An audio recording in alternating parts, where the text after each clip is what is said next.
No,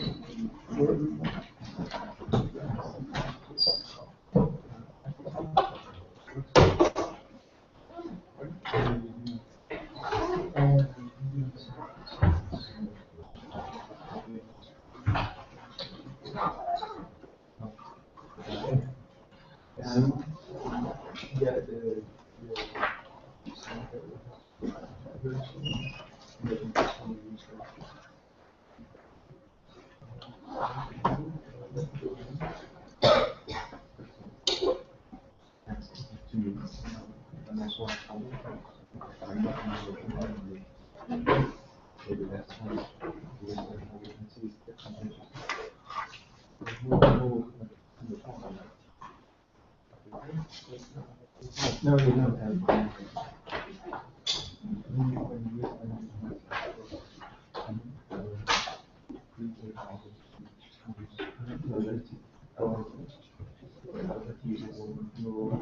Play around with the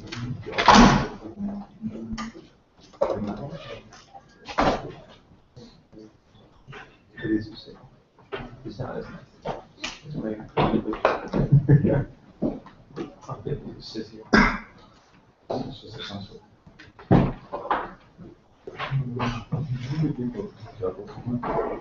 What do you do? It's to understand it.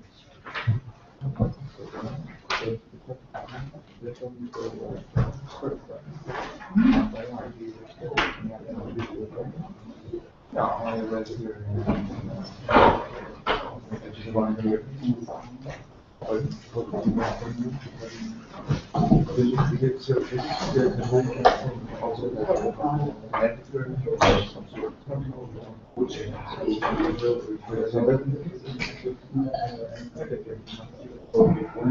It's just three different programs.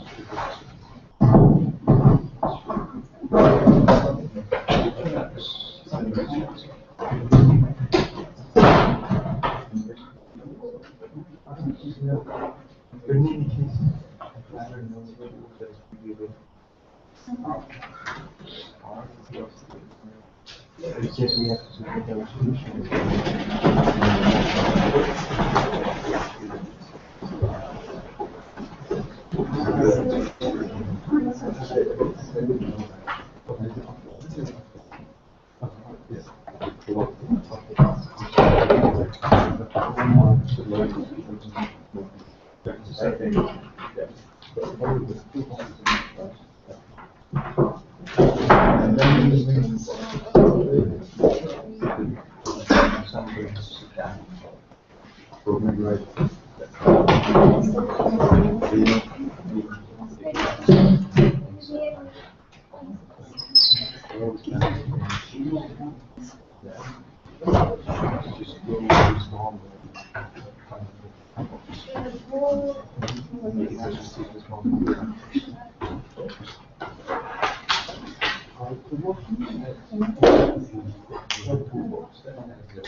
I'll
give people maybe 2 more minutes before we get started.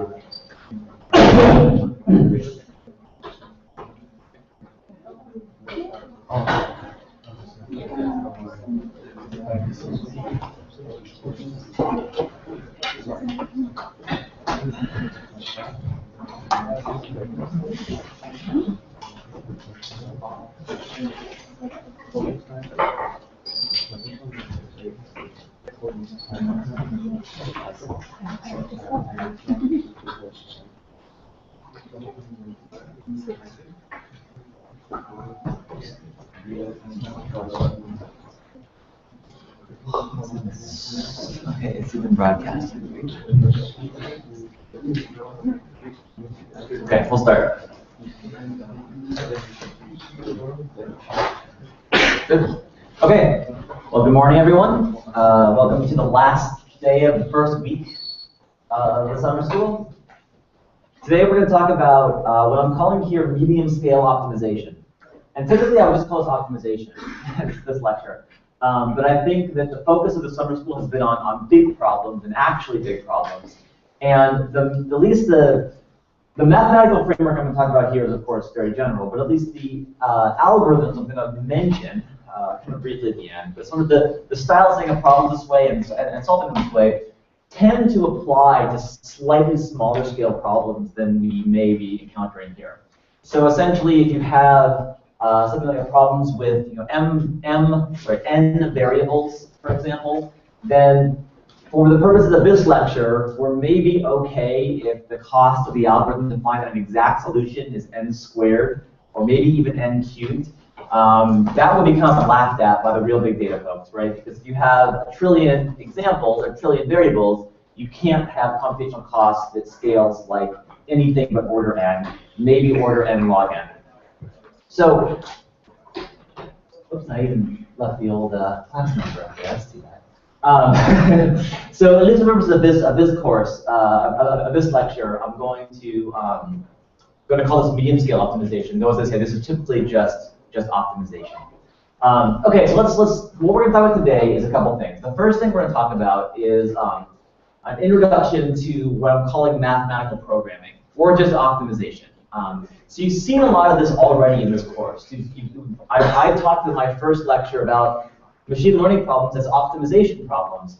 But here I wanted to define them a little bit more formally, and also define constrained optimization problems, which you've seen a little bit of so far, but the majority of problems that as I talked about in machine learning were in fact unconstrained problems, at least in their sort of the form that I've presented them. Though, as we'll see here, you can often transform them to constrained problems with some slightly different properties. And then I'll talk about some applications, and I'll be somewhat brief here because really the entirety of this summer school, in some sense, is about applications of optimization. And so you already know about simultaneous optimization. Most machine learning problems can be cast like this, at least. So I'll mention a couple, but they're either going to be things you've already seen before, or maybe some other, maybe one other example in there. And then I'll talk about two classes of optimization problems, spending much more time on the first one. So you may have heard this term thrown around so far, convex problems. Actually, who here has, you've all heard it before, I know, by now, because we've mentioned it a lot, defining it possibly. But who here is sort of has a background in convex problems, has sort of seen what those mean? Okay, so maybe a third or so, at least a third that are going to raise their hands. So I'll define this more formally, because we've been kind of throwing this term out there, saying, oh, this problem's convex, this one's non-convex. And I'll tell you what that actually means, and then tell you why that's a good thing for solving these problems. And then I'll talk very briefly about non-convex problems. So you've seen both of these, actually. So things like logistic regression or support vector machine turn out to be examples of convex problems. And things like neural networks or deep learning typically tend to be non-convex problems. And so you've actually seen examples of both of these so far, but I'm going to cover this one in a little less detail this time because, to some extent, there isn't, well, it's a very, very rich topic here, but I'm only going to cover kind of the very, very basic methods. And then, finally, I'll spend some time on talking about how you actually solve these things. So again, we've already seen a little bit of how to solve them. For example, gradient descent, or exact solutions for least squares, were two examples of how you solve certain classes of optimization problems. It ends up that you can solve a huge range of these things, a very general set of at least convex problems, using existing libraries. These are very powerful tools, because at least for, again, medium-sized problems, problems where maybe n squared or n, maybe n cubed cost is okay, there are libraries here that will solve these with very little effort on your part. And these are very good to know, not because you want to finally implement your algorithms this way necessarily, with sort of the existing libraries. Sometimes you might want to do that. But these are really invaluable for checking, you know, if your gradient descent method actually works. Are you finding the same solution as an exact method even for small problems, right? And so these, even if, you know, every machine learning person will, of course, the paper is first about the problem and then about a better way of solving it than the off-the-shelf library. These libraries and tools are really, really important for developing machine learning algorithms and for kind of debugging things. So let's just jump right into mathematical programming problems. So I think that when I first presented machine learning today, I talked a lot about optimization, right? I talked about essentially the problems are all about minimizing this loss function. You minimize over your parameters to theta this loss function. And I think maybe, probably more than 15 years ago now, certainly, maybe 20, 25 years ago, this actually was not necessarily how these things would be presented. There were a lot of different machine learning algorithms, and they would not all be presented as optimization problems. And so really, I should actually update this. Probably not 15 years, probably 25 years. But a big topic in the last 25 years in machine learning has really been about casting problems, casting machine learning problems as optimization problems, as the solution to an optimization problem. And that's kind of been one of the dominant, really, ways that we've started to attack problems now. Not the only one, of course, but it's a very, very prevalent one. And part of this is due to what I think is a pretty remarkable fact here. A lot of problems in machine learning, but I guess just in computer science in general, a lot of hard problems are sometimes cast in terms of sort of searching over discrete space. So, you know, searching in a graph, finding the right path down a graph, building, you know, the best data structure or something like that, building the best tree to capture certain data, stuff like this. And these are kind of fundamentally search over discrete structures, right? So there's a finite number of possible structures. It could be very, very big. In fact, usually it's very big. There's a finite number of possible structures you have to consider. And they unfortunately end up being exponential time, a lot of algorithms to actually solve it. Or at least as far as we know, the best algorithms are in fact exponential time. Because you have to kind of search over all, I mean, in the worst case, all you can do is search over all the possible structures. This is a very common kind of motif that comes up a lot when building algorithms to try to learn some sort of discrete structure. What's interesting is that mathematical programs seem harder initially because they are search over continuous variables. We want to find the parameters theta, where theta are a bunch of continuous variables, right? Your parameters they're real numbers. And so this kind of seems harder because now the number of possible solutions is infinite, right? And what's interesting about optimization and mathematical programming is that sometimes, certainly not always, and the same, by the way, goes for this too. There are certainly plenty of examples where you can find polynomial time solutions to discrete problems. But it seems like a lot of times in mathematical programming, a problem that we propose actually becomes easier if we let the variables vary smoothly in a range. And I'll show an example of that in a second, or later in this lecture when I talk about integer programming versus linear programming. Okay, so we've actually increased the number of possible solutions, yet our problem sometimes becomes easier. This is actually sort of a remarkable fact in some ways. I mean, it's actually not that remarkable when you think about it, but a lot of times making this sort of moving to the continuous space actually will make a problem easier rather than seemingly harder. So let's jump right in then and talk about optimization problems.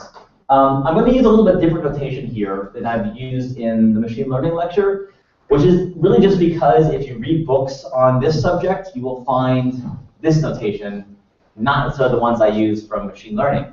So for example, the variables we optimize over are usually called x, instead of x being the inputs for machine learning, here the variables are x. You have to get used to this. It's life. People from different fields use different notations, so it's actually helpful. You probably already see one notation, even amongst people all doing machine learning here. Some people use W for parameters, some people use theta. But here I'm going to use the more kind of optimization-based notation. So the basic optimization problem, and I'll just write it again on the slides, but the basic optimization problem is written like this. We want to minimize over x some function f of x. And that's what we've seen before, basically, right? We've seen, we minimize the sum of losses on the examples over the variables, which in our case were the parameters theta. But then we're also going to add now some constraints. So I'm going to write subject to the constraints that gi of x is less than or equal to 0. Some function gi less than or equal to 0. And there's our, say, m of these constraints. I equals 1 and m. Just some notation here. X here is called the optimization variable. F is called the objective function. And the G functions are called the constraints. And here they're inequality constraints. We could also add equality constraints here. I'm not showing it here just because this is actually a fully general form. Because if we have an equality constraint, we just say that G is less than 0 and negative G is less than 0. So that would imply equality of G to 0. I'm also saying it's less than or equal to 0, right? Because if it's absolutely equal to some constant, say 2 or something like this, I could always just put that constant into the function g and always have this be less than or equal to 0. So just for canonical form, it's kind of nice to have it like this. Some more notation, the feasible region, which I often will denote C, is just a set of all x's that are feasible, right? That satisfy all the constraints.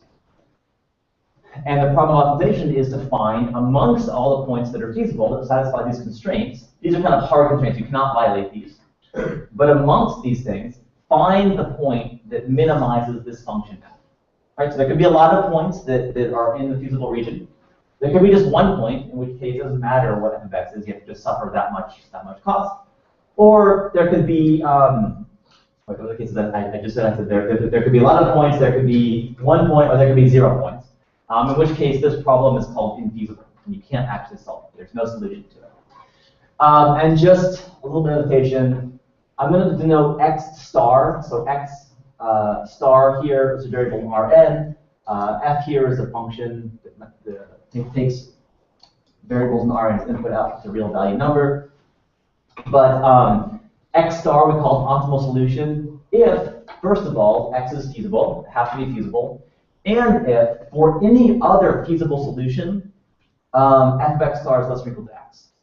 So I mean, this is kind of very obvious, right? The optimal solution is the one that amongst the feasible points here minimizes that value.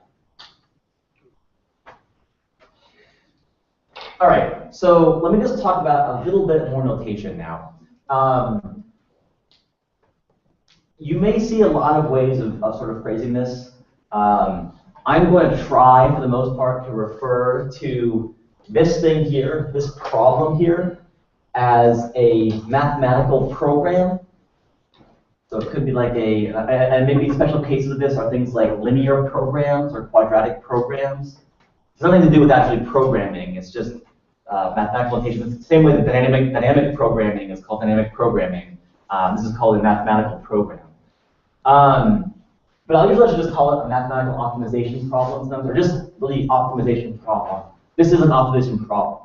And then optimization as a word, or mathematical optimization, or even numerical optimization, that's really about the overall study of solving those problems and ways of sort of studying those problems and ways to solve them. Okay, so optimization is kind of the field, and that thing is an optimization problem, just to clarify that. And then finally, as I said before, this lecture here, I'm calling medium scale optimization. And typically I would actually omit the medium scale part when I give this lecture, because typically this is what most people just cover in an optimization class. But because we're here talking about big data, I think I really want to feel a need to emphasize that these things, sometimes, the mathematical formulation, yes, that certainly is the case, but the algorithms that I'm going to talk about and the methods for solving I'm going to talk about often will not scale to the size of data we're talking about here. I mean, Alex before was talking about methods that are actually sub-ON, so it costs less than the number of parameters, look at the number of examples.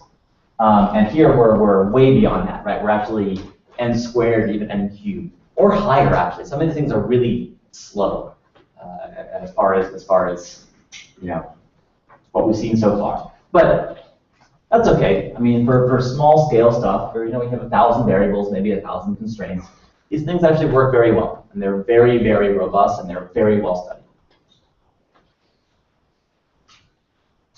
All right, so now a little bit sort of more division of this space. A common way to think about optimization problems is really dividing into two categories, and these are convex problems or non-convex problems. I should add, this graph here is not indicative of the size, the relative size of these problems. It might be indicative of the relative maybe number of papers that are published on these things, just because it's a lot easier to handle than those. But that's probably not even true there. There's actually a lot of work on the non-convex side too. I'm doing this like this just so in the next slide I can fit some more text into the right boxes here. But for the most part, and I'll cover this in some detail, and you'll see why this is the case in a second, but for the most part, convex problems, in some sense, are easy to solve. Or at least we have, again, this is very imprecise here, but for the most part, when problems are convex, that means we can solve them. And more importantly, we can not just solve them, we can find the exact optimal solution to this. So there is a global optimum, the best possible x out of all x's here. And usually, when we talk about convex problems, we're going to talk about things where we can solve that. On the non-convex side, and solve it in polynomial time. On the non-convex side, we usually can't. These are usually things where we can maybe find a local solution. We can still use methods like gradient descent to find good solutions, but there's typically no guarantee that we're actually finding the optimal solution out of all possible solutions. And we'll actually sort of prove why that is, why it's easy to find optimal solutions here and not here. Now, within each of these categories, there is a wide range of different sort of sub-categories that you may hear about. So things like semi-definite programming or semi-definite programs, quadratic programs, linear programs, these are all examples of specific forms of convex problems. And they're very useful forms of convex problems. And in fact, if you have heard of these before, who's heard of any of these before? Okay, everyone. Or most people. It's not everyone raise their hand, but maybe not everyone would raise their hand. Most of these things, if you care about it, these is actually, so linear programs are a subset of quadratic programs are a subset of semi-definite programs, etc. And there are many convex problems, like I said, that are not either of those two. But these are found to be very good representations of very broad sets of convex problems, to the point where a lot of our sort of practical work, when we think about convex problems, it is very often the case that we can formulate the problem, or at least approximately formulate the problem, as one of these. Maybe even going to semi-definite programming, but they're sort of very, very powerful, these sets of tools here. On the non-convex side, of course, there are a lot. You've already seen one, that's neural networks. Neural networks, the objective is not convex. Right? It has a composition of many different functions that together end up not letting you find the optimal solution. Another one that you may have heard about is something called integer programming. So integer programming is like one of these kinds. So it's actually, people usually talk about it being like linear programming. But integer programming is like linear programming, though maybe also like quadratic programming. People just usually call that quadratic integer programming because for so long it was just linear. So these things are like linear programming. They have additional constraints. The variables have to be integer valued. And that makes these things much harder to solve. So again, we're kind of going from this notion of discrete and continuous spaces here. These things are exactly the same as linear programs for the most part, or at least a version of them that is linear programming, with the one additional constraint that we have fewer allowable solutions, and that makes them much harder to solve.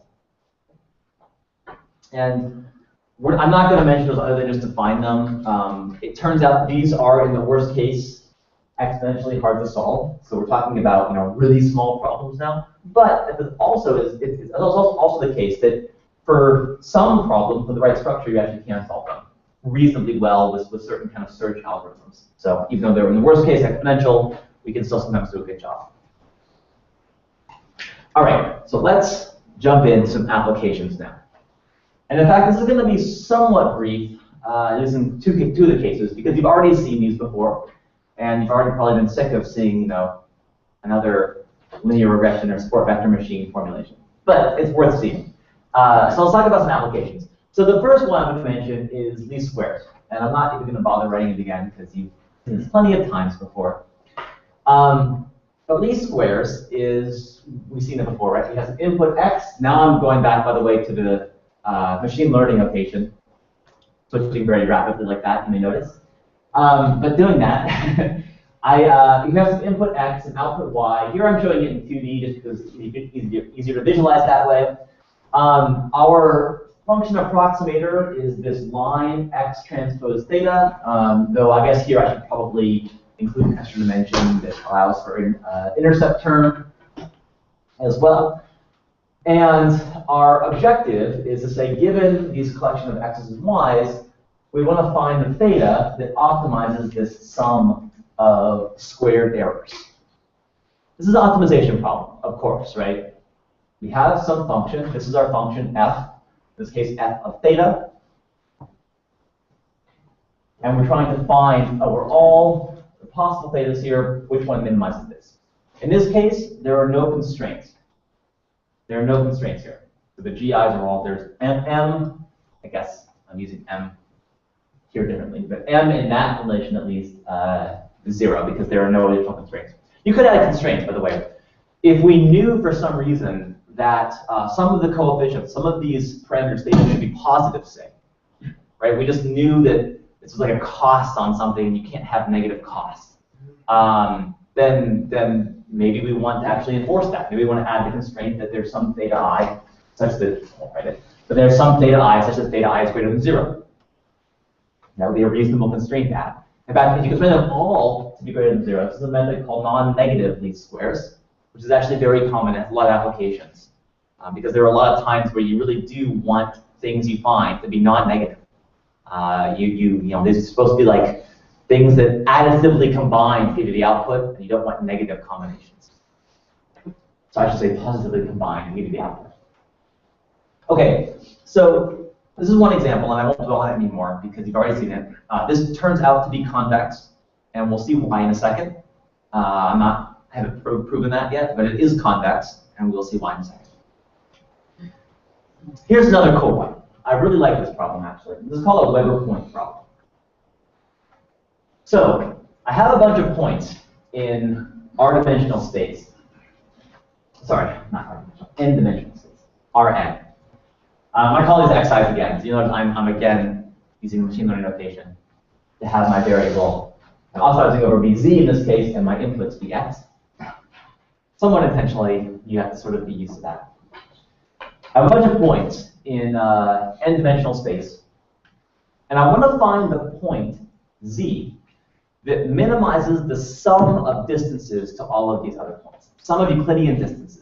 And the distance here is defined as, you know, I take all the individual coordinates squared, the difference all of them squared, I take the square root of that. And I want to find the z that minimizes this term, the distance here. I also write this whole term here, you may see the same distance written as, I could just as easily write that distance there like xi minus z 2-1. This is the distance function. And I'm going to find the z that minimizes all of those.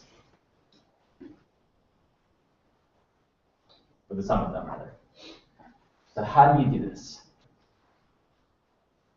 So here's the question, actually. If n was one-dimensional, a bunch of points on a line,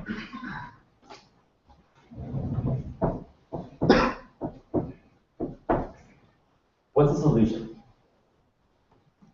Yeah. What is it? The average. The average, I heard. Any other guesses? Median. Median. So it is, in fact, the median. This is very easy to see, actually. I'll make it 5, so it's obvious here. But I'll do this. That's the average median that I'll see somewhere. Put the one over here. Okay? So the average of these points would actually be somewhere here, right? Maybe like this. Now I'm going to the median. The median is this one right here. And it's pretty easy to see why this is actually the case. Because if your solution is anywhere to the right of this, well, you pay, so say I took this point here, right? Like this point versus that point. In this case, I will decrease my cost by this distance and this distance, or decrease it by essentially, I mean, I have these distances, so I'll decrease my cost by 2 times that distance. And I will increase my cost by 3 times that distance, right? So I pay more for this one, more for that one, and more for that one. So I actually sort of pay more 3 times. I get benefit times 2 and cost times 3. So the best thing to do there is to pick the point at the median. Now, this is important. If I were minimizing the sum of squared distances, that would be the average.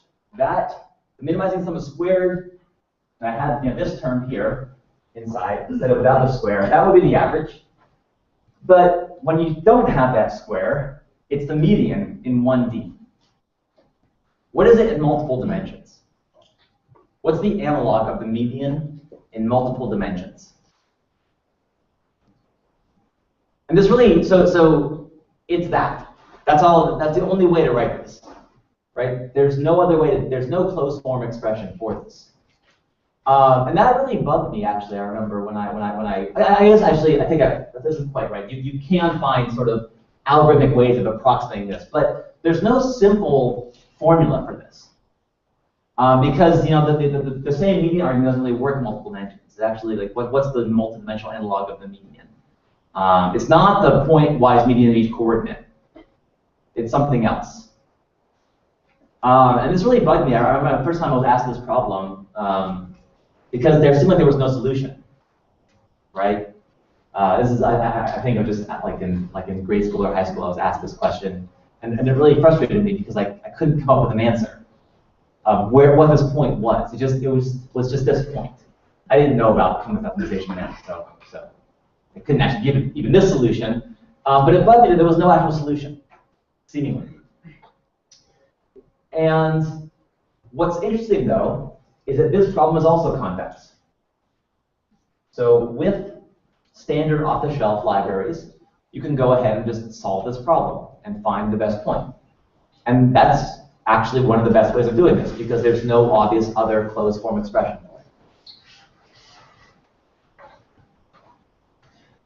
Let's look at one more, which is a support vector machine. Again, we've already seen this before. The way I wrote it before was as this form, which you may have not seen, because it's not the way support vector machines are usually written. I'll talk about in a second how they are usually written. But essentially, it is the sum of a hinge loss term and a regularization term, which penalizes the sum of all the parameters squared, or it's also, this term here is also equal to the L2 norm of the parameter, L2 norm squared of the parameter. Now, if you've seen an SVM before, you probably actually haven't seen it in this form, because this form is not that common. People usually talk about it in terms of these geometric margins, stuff like this. The point I want to make now is a couple things. First of all, this is a convex problem. I'll show you in a second why it's convex. But it's also pretty easy to see just by sort of looking at these loss functions. Intuitively, you can prove pretty quickly that this is in fact a convex problem. But this term here is kind of nasty because it's not differentiable. We can't, it has no, right, it has no, at 0, or sorry, at 1, the derivative is undefined, right? It has this like kind of kink in the function. There's no derivative or no gradient there. And that makes it harder to find numerically exact solutions. So things like gradient methods still do work, and we sort of have been talking a lot about that, right? We just run gradient descent, and it's called subgradient descent, and that kind of works. But maybe more importantly, it won't, or at least it's very hard to do that and quickly, say, you know, within a reasonable amount of time on your computer, to quickly find a solution that is exact to numerical precision. So numerical precision on a computer, say 10 to the negative 10. So we want to be within 10 to the negative 10. That's not really numerical precision, but that's, say, with the error in the problem, etc. So 10 to the negative 10. It takes a long time to find a solution to that accuracy if you use something like gradient descent on this problem. Now, for a lot of machine learning, we don't care. We're fine with, say, 10 to the negative 2 error. Probably fine, relative error in our solution. That's probably fine. But if we really do care about finding the exact solution, this ends up being a pretty bad form for this problem. It's just really hard to find using that form. So what's done often instead is to transform this problem to a different form. And in fact, what's also done sometimes is just to write this problem in the other form to begin with. And use things like, call it things like a soft margin SVM and stuff like this. But I think this is actually the right way to interpret it. It's a loss plus regularization. But if we want to solve this exactly, we need to transform this problem a little bit. And so let me show you how you do that. The idea here is that this term, that hinge loss term, is the one that's non-differentiable. So we want to get rid of that term by adding that term to the constraints of the problem instead of the objective. All right, so here's what we're going to do. We're going to take this term, this hinge loss term, which is the max of 0 and 1 minus yi xi transpose theta. And we're going to introduce a new variable, which I'll call psi I. I'm really bad at writing these, so I'll just make a little squiggle like that. I think I actually did one too many there. We're going to introduce a new variable, psi I, which is always going to be less than this thing. Sorry, greater than this thing. This thing's always going to be less than that variable. And now, using some simple, fairly simple sort of transformations and arguments here, we can actually write the problem like this. So now what we've done is we've introduced new constraints to the problem and put these new variables into the objective. So let's see why this works. The first thing to note is that if the max of these two things is always less than that, that is just equivalent to saying that, well, the first one is less than the right-hand side, and the second one is less than the right-hand side.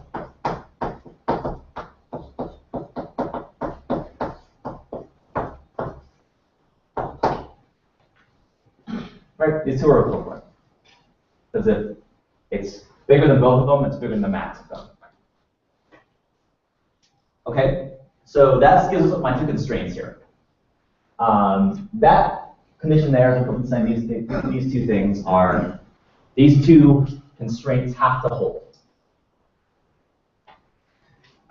And now, what I've done is I've taken this term, which before was the hinge loss term in the objective, and I've replaced it with this constraint. Okay? So, this thing is always bigger than hinge loss, and I'm minimizing this thing, and I'm arguing that that is equivalent to just minimizing hinge loss in the first place. Right? Because this thing has to always be at least as big as that, and in fact, at the optimal solution, it will be equal to that. Because otherwise, I can find a better solution that gave you strictly less objective and still satisfy this constraint. So in fact, what you'll see is that the solution, this term, psi i's there, are equal to hinge loss. That was kind of a quick argument, but hopefully that, going through it again, that you can make sense of that. And this is actually the form that you will usually see as four-vector machine in. You may actually also see the intercept term added explicitly. So instead of theta, you have like theta or w plus b. So you actually add the constant term explicitly because you actually don't want to regularize that. Sometimes you don't want to penalize the term that's constant there. They also sometimes swap this around, like you might see this on the right side here and on the other side, but it's exactly this form, which you'll usually see. This is what's called a soft margin SVM. That's one way to think about it, certainly in terms of the geometric margin, but I think it's easier to think about it in terms of hinge loss. And this formulation here is just the constrained problem formulation of what I showed you before. So what's nice here is that now all these terms, the constraints and the objective, they all are differentiable. Okay, so their derivative is defined everywhere. And that's what will let us use these off-the-shelf tools to solve this to numerical precision for small examples, certainly, but for reasonably small examples, we can solve this in, I guess the time, of course, depends on how big the problem is, but for say 1,000 examples, 1,000 dimensions, we can solve this instantaneously. It would be less than a second easily on a good machine. Okay, so those are some applications. And what it hopefully gives you a flavor of is that while certainly convex problems are very limited in their scope, not every problem is convex, not every problem we want to solve is convex, they are still quite powerful. And so it's actually very worthwhile studying this subfield of optimization relating to convex optimization. Any questions about this or about anything so far? I should have already stopped to ask that, but I know it's early in the morning. Any questions? Yeah. So now we have a huge number of constraints, right? So yep. As many as we have data samples. Absolutely. Yes. This is why I'm calling this medium scale optimization this problem, right? So not only constraints, but variables too, right? You have a variable for each example, psi I. So if your data was, 5-dimensional, but you have 10,000 points, now you have 10,000 variables here. It turns out that you can do this intelligently so that at least for that one, your cost is still linear in the number of variables if you solve this in the right way. So it will be order m in your original problem, but order, I guess, n squared or something like that for where n is the dimension of your inputs. And you can do that sort of by doing it. By the way, the off-the-shelf default complexity is definitely not that. You have to use sort of sparse solutions to solve it and have that be, in fact, order m. So already there is some mechanics involved, but any reasonable off-the-shelf solver will solve this in time that is actually linear in m. Those are actually optimizations you can just do ahead of time. There's no issue there. So yes, you certainly have a lot of constraints, but we're talking about small data, first of all, and second of all, solvers aren't as dumb as we'll make them out to be, actually, also. They have some good built-in stuff. So if you were to say it's almost in Cplex, right? Cplex is a very common optimizer. It would pretty much be linear in the size of the data.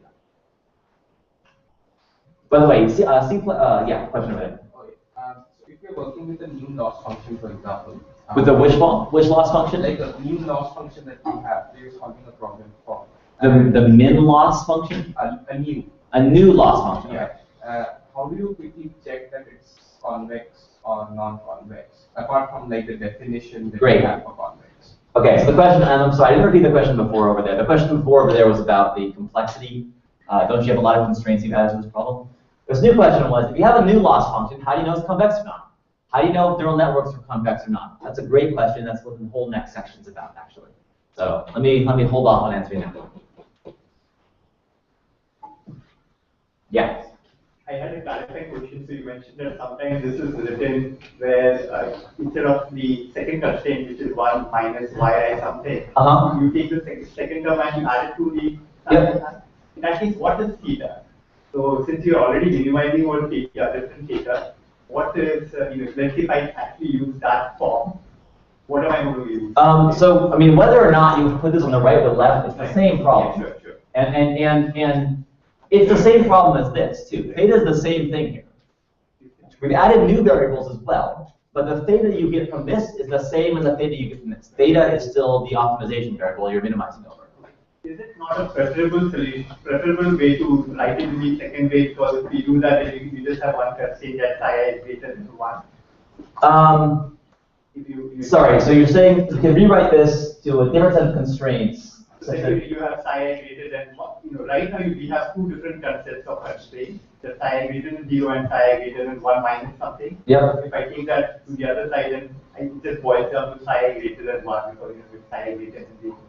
I don't think, so the question was, can you rearrange this to eliminate one of these two constraints? Yeah. No, you can't. So theta is a variable too, Sure. and this constraint compares theta and these two things, and you need both of them. Essentially this corresponds to the two terms in the hinge loss. You can't get rid of either one. No, so I mean, I'm not quite sure the way you're talking about, but no, you can't rearrange these to eliminate either variable. Unless you do it in terms of putting them back in the hinge loss, which sort of undoes what we just did. I wasn't saying about eliminating a variable, but maybe I take it off. Okay, yeah. But I think the question is that, no, in all practice, you cannot eliminate the constraints further than this to make it easier to solve. All right, so now let's talk about convex problems. All right, convex problems are, as I said, this subset of optimization problems that, for some reason, and I'll hopefully describe the reasons, or you'll have some sense of the reasons in a second, but somehow have become this sort of big dominant type of problem people think about in optimization. And I think it's this way because for a few reasons. First of all, a lot of problems that you actually do want to solve are convex. Including things for vector machines. You want to solve them, and they are convex. It's great. And, as I said, kind of roughly speaking before, but it's certainly true for these ones, when problems are convex, you can solve them efficiently. And I mean, by efficiently, I mean in polynomial time. There are algorithms that will give you solutions that are exact to numerical precision, and that give you the global solution, importantly, the best possible solution out of all possible ones in polynomial time. There's also a beautiful theory here. So if you look at the amount of papers published on the theory of support vector machines versus, say, the theory of neural networks, there are much more in the theory of these things because convex problems are really easy to analyze, relatively speaking. And there's really a beautiful theory about convexity, which we will not cover at all. Things like duality, these kind of topics, which I am completely omitting here entirely, if you've heard about duality before. It's this beautiful theory. It really is sort of a wonderful set of conditions that sort of tell you how you know when you solve these things and how optimal they are, and how you could prove that something has no solution at all. How can you prove that a problem is actually infeasible? There's really a sort of a wonderful set of theoretical results there. And there really are lots of applications. Machine learning has been kind of inundated with applications for things like this, do optimization problems. But, as I sort of said at the beginning, be careful too, because a lot of problems we really like to solve are definitely not convex. Starting, by the way, maybe, with minimizing error in classification, minimizing 0, 1 loss, right? Remember back when I sort of defined this loss function as kind of an approximation to the thing we actually want to optimize, which is the number of errors it makes? That one we can't solve. You can't find a linear classifier that makes the smallest number of errors. You can't, but it's NP hard in the worst case. And the last thing I would say is that this is a fairly mature technology at this point. Meaning, I can download a piece of software that will just give me solutions to problems. I can even write them in an incredibly intuitive way. And I'll show you at least a preview of that at the very end. And I would really encourage you all to check out some of these tools, because they really make this whole sort of set of problems here, which at one point was pretty hard. At one point, casting these things as quadratic programs or linear programs in the right form to solve them was really hard to do. And so we had to really sort of, I mean, it wasn't that hard, but it required some knowledge of these things. And now it almost requires zero knowledge. If you have some basic understanding, you can download code that will solve these things for you, basically written exactly like that, without any real effort on your part. All the hard work has been done.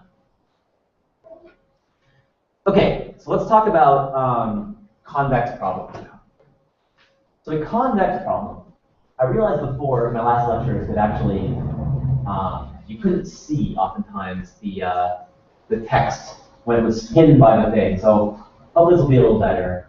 It's not ideal, I know, but I'll try to write on the boards this way. Okay, so a convex problem is I'm defining it here in kind of the silliest way, but it's a problem minimized over x, f of x, subject to x being in some set C. I'll just simplify that. You usually would write it like this again, but I'll just call it x within some set C, where the function f is convex and the set C is convex. Okay, I didn't say it really clear. I haven't said nothing yet what that actually means. But if the objective is convex, the function is the convex function, and the constraint set is convex, this is a convex problem. Okay, now of course, I just pushed this off. What do I mean by functions and constraints being convex? All right, so let's first talk about convex sets. So I said this set C, x being in this constraint set. This has to be a convex set. What do I mean by that? Well, let's define this now. A convex set, so a set C, I don't like this is sort of the important information. C is convex. What this means is that if I have 2 points in this set, so say I have 2 points, x and y, that are both in C. If x and y are both in C, let me clear here, like this thing is convex, this thing is convex is equivalent to this next condition here. Then if x and y are both in C, then I can take any what's called a convex combination of the two. What that is I take some variable theta, and I apologize here. Here I'm using theta to mean a real valued number, and in fact a real valued number between 0 and 1. So now x's are variables and theta is just some number. Again, this is just the terminology we use, so you have to get used to it. Theta is no longer parameters. But if I take theta in between 0 and 1, inclusive here, it could be 0 or 1 too.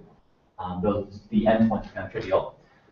Then theta times x plus 1 minus theta times y is also in C. what this term here is this term, if you can think of x and y as being 2 points, so this is point x, this is point y. This term here is just the line between the two. And importantly, not going any further out, but just between the two, right? Because if you pick theta equal to 0, that would be the point y. If you pick theta equal to 1, that would be the point x. If I interpolate theta between 0 and 1, you form the whole line between them, right? You're averaging them together. This whole thing here is called a convex combination of x and c. Sorry, x and y. And what all the convex set says is that if x and y are both in C, then any convex combination is also in C. So for example, this set here would be convex. We pick any 2 points here, and the entire line connecting them is all within that set. This set here is not convex, right? Because I can pick 2 points that are both in that set, yet the line connecting them is not within that set. So that's the definition. That's all a convex set is. But that concept is actually incredibly powerful. So let's see a few examples. First of all, some trivial ones. All of Rn, right? That's convex. Take 2 numbers in Rn, take any combination, any line between them, it'll still be an Rn. I'm not going to somehow jump out of Rn. Intervals. I have, if this is x1 and x2, if I have something like this, that would be a convex set. Right? That's a set of intervals to describe this region here. It's a convex set. Right? With any 2 points in it, the line connecting them would also be in it. I'll actually prove a slight generalization of this in this next slide. In fact, you can generalize just intervals to any set of linear inequalities. So if I have the set of all x such that ax is less or equal to b, where a here is a matrix. So x is an Rn, a is an R m by n. It's an m by n matrix, and b is an Rm. So these are essentially a set of m linear inequalities. This set here is convex. And the way you prove that is pretty straightforward, actually. All you should do is say, well, if I take 2 points that both satisfy this, then I know I have ax is equal to b, and ay is equal to b.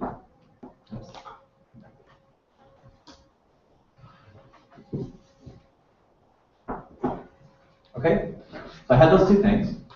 I can add them up, right? Well, actually, first of all, let me scale them, right? So this will also imply, of course, that I can just scale these. I can scale this 1 by 1 minus theta.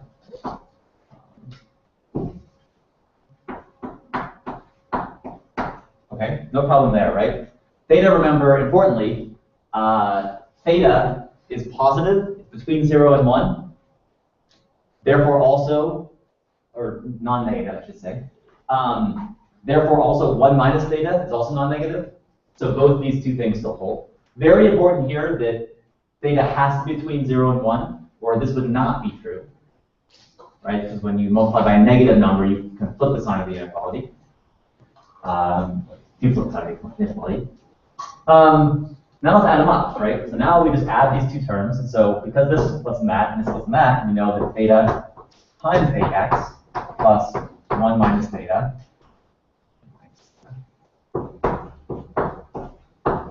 ay is less than or equal to theta b plus 1 minus theta b. Okay, just rearranging terms now here, just moving in, taking the a out here and distributing things. This is just going to be a times theta x plus 1 minus theta y. Less than or equal to b. Therefore, this term here is also in C, right? It also obeys those linear inequalities, and so we're done.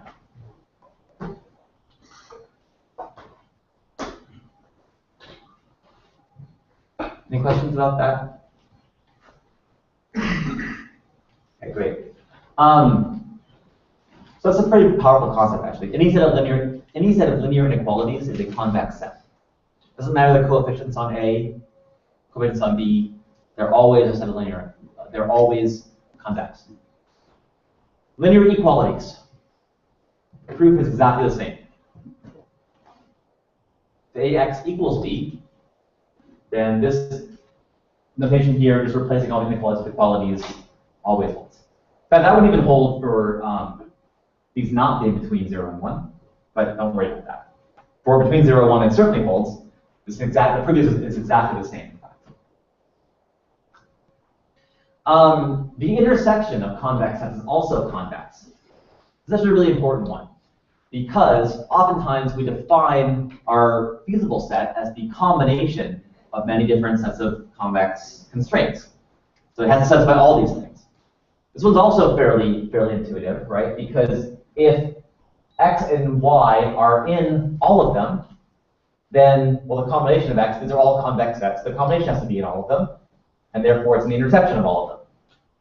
So that's sort of a 0.5 line proof, maybe, that this in fact holds. But it's very important, this, for example, would not hold for unions, right? You can have two convex sets. I mean, circles are both convex, right? So that's a convex set, that's a convex set. But their intersection is not. Or sorry, their union is not convex. The intersection is convex, it's empty. The union is not convex, though.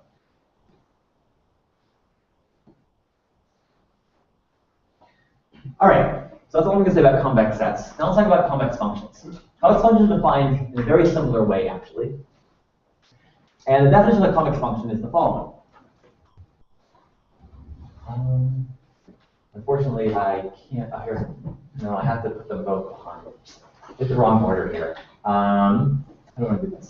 Okay, I'm going to have to just unfortunately hide this from view, because otherwise it will be hidden on the video forever. I know people here can see it, but I don't want this to be visible, unlike my last lectures, unfortunately. Okay, so convex function. So function f is convex if for any two variables x and y. So f here is going to be a function Rn to r.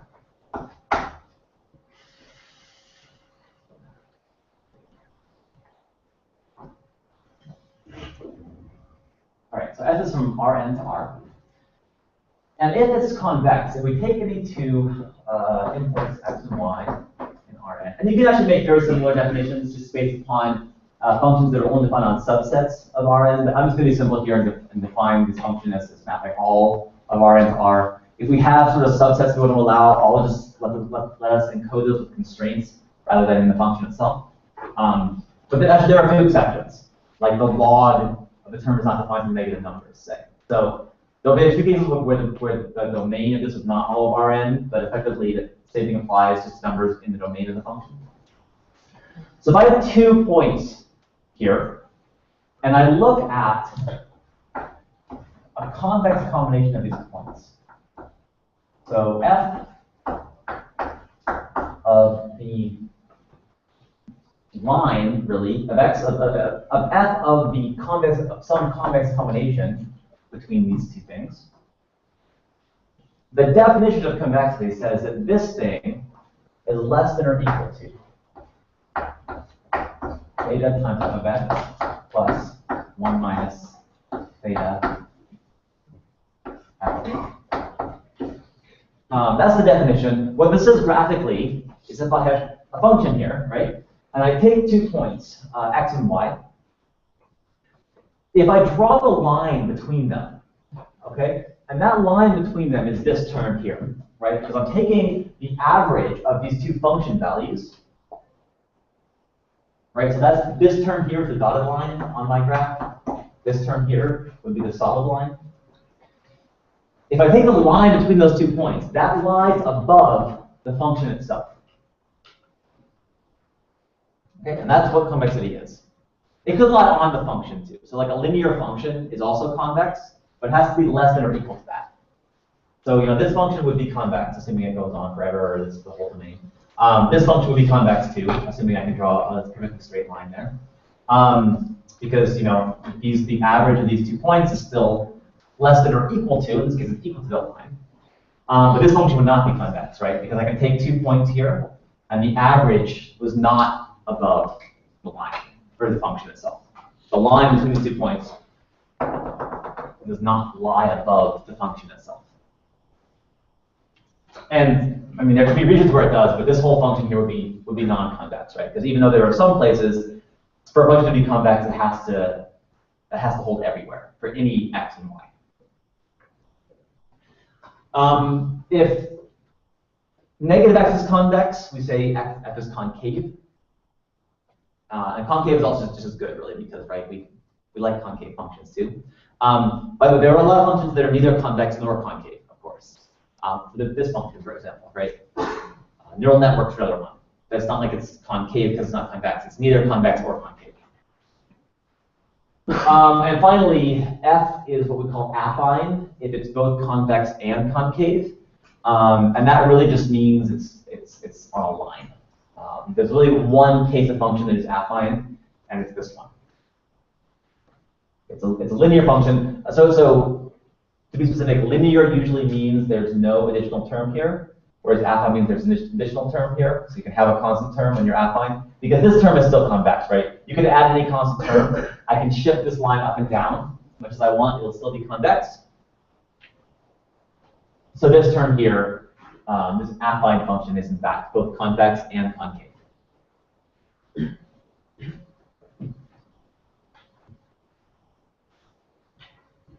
And that's for any A or any B. Those can be positive or negative for whatever you want. All right, so that's a convex function. Let's think of some ways to test for this now. So I think this was sort of where we got to before. Come up with some new loss function. How do you know if it's convex or not? Well, now we have actually a definition, right? So you could just try to prove this directly and try to argue that for any 2 inputs, and say if our function is a loss function, and you would say for any two sets of parameters, the average between those 2 parameters is lower. The function evaluated the average of 2 parameters is lower than the average, the average of 2 function values at each parameter individually. So you could just sort of prove this fact directly, and sometimes you can do that. That works sometimes. But typically, that actually is, well, not typically, I should say. Sometimes, though, that's not the best way of doing it. There are actually sometimes better ways of arguing this. It can be actually kind of hard to prove directly this is the case. Though, of course, I mean, this next thing will directly apply that. So proving this is the same as proving that. But a more common condition you will see for people to verify convexity has to do with the second derivative, or the analog of the second derivative for vector input functions. So intuitively, you can think of convex functions as functions that kind of curve upwards, right? They're kind of bowl-shaped. They're always going more and more up. And they have to be. I mean, they can be flat too, but if they're curving, they have to sort of keep increasing their curvature more and more. Because if they ever do it like this, where they're sort of increasing, and even they still keep increasing, maybe, but not enough to, the curvature stops increasing to a certain extent, then they're not convex anymore. Then you have something like this, right? So even though this function actually, if it goes on like this forever, is always increasing, is only one level optimized, still not convex, because there's this region here where you can still draw a line between 2 points and it lies below the function. So probably because they have to kind of keep curving upward always. And in 1D calculus, that would be equivalent to saying that the second derivative of the function, not the first one, because the first derivative of this can be positive or negative, right? It's negative here and positive here. But the second derivative says, how does that first derivative keep changing? So say this is our function. This would be the, say this is f. Then f prime would be something like this. And then maybe f double prime would just be, this is the 0 thing, because this function here is always increasing. And so the curvature of the function here is always increasing.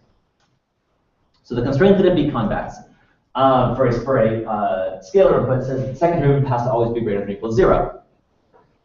The analog of this for vector input functions, which is what we really care about, because we typically we want to optimize over a set of vectors inputs, not just one variable. The analog has to do with a quantity called the Hessian. So the Hessian of a function, which I'm going to write like this, and this should recall the notation of gradients. I'm just putting a 2 there, which is the second derivative. The Hessian of f, this term here is a matrix. Okay, so this is a matrix, which is n by n.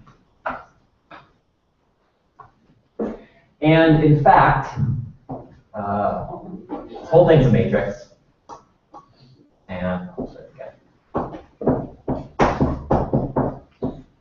it's defined as the following.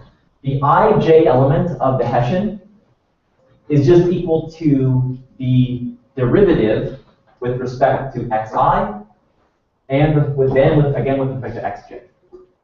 So this is just equal to the partial derivative. And we're writing partials here again because the function depends on more things than just those two variables, but it's the partial derivative, which we'll write as partial squared. So taking two of these partial derivatives, and then partial xi, partial xj. Okay? And that's just the definition of the Hessian. So it's actually very analogous to the gradient. Remember, the gradient was just sort of the gradient I term was just the partial derivative with xi. This is just kind of, you can think of it as the gradient, but essentially not quite right, because gradients are only defined for functions, and the gradient is a vector. So kind of like the gradient, though, if you kind of squint and forget about some of the technicalities. All right, so remember, the condition for convexity in the 1D case was that this second derivative had to be positive. Well, the analog here is saying this Hessian, this matrix here, has to be what's called positive definite. And we're not going to describe what that means exactly. There's lots of ways of describing that, but the simplest way is this one. I'm not going to get into too much detail about what it means exactly. But the sort of the simplest way, the definition of that just says that if I take any vector z, then for all z in Rn, z transpose times the Hessian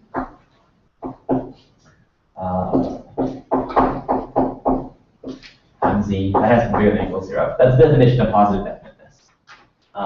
You have a matrix positive definite if and only take any it's called a quadratic form with that matrix, you have something that's always positive, or always non-negative. That's positive semi-definite. Positive definite is if that's always strictly greater than 0.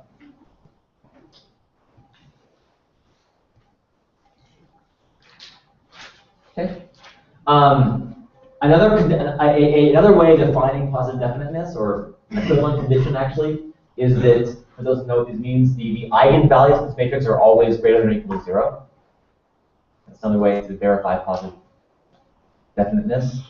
And there are other conditions too that you can use to define positive definiteness, but it's sort of like the analog of positivity for matrices in some way.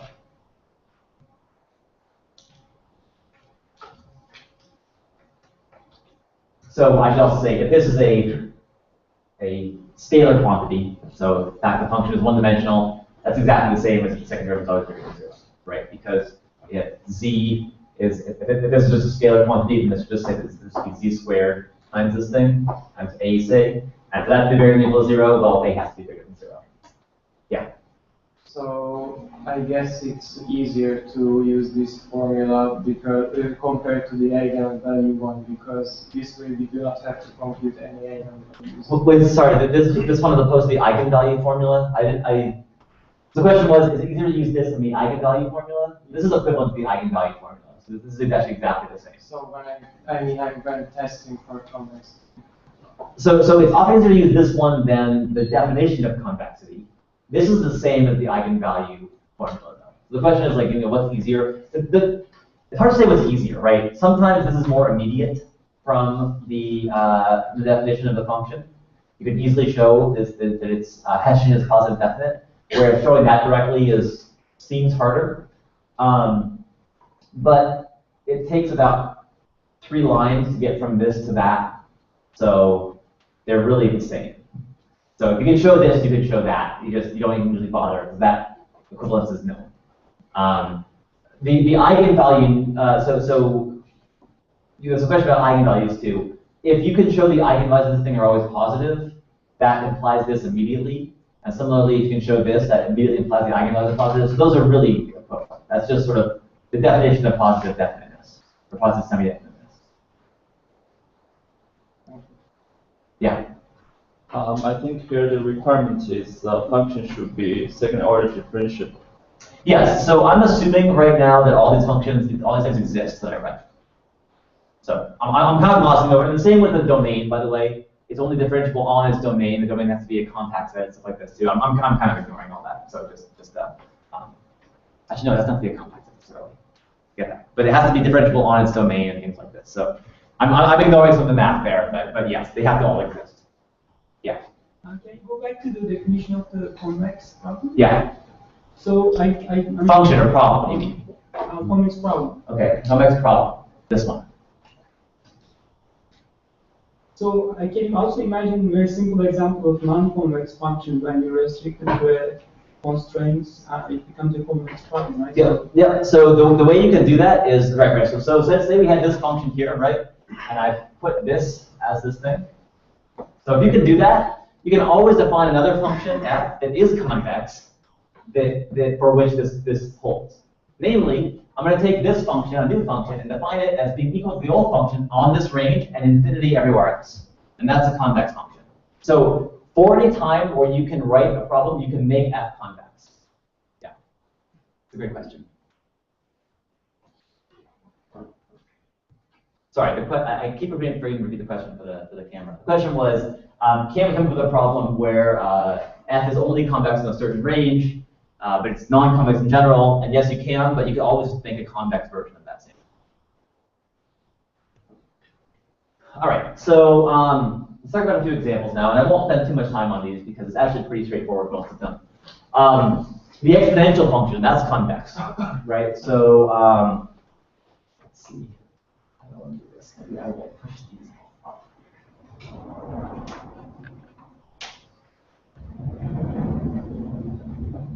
Looks like this might carrying all.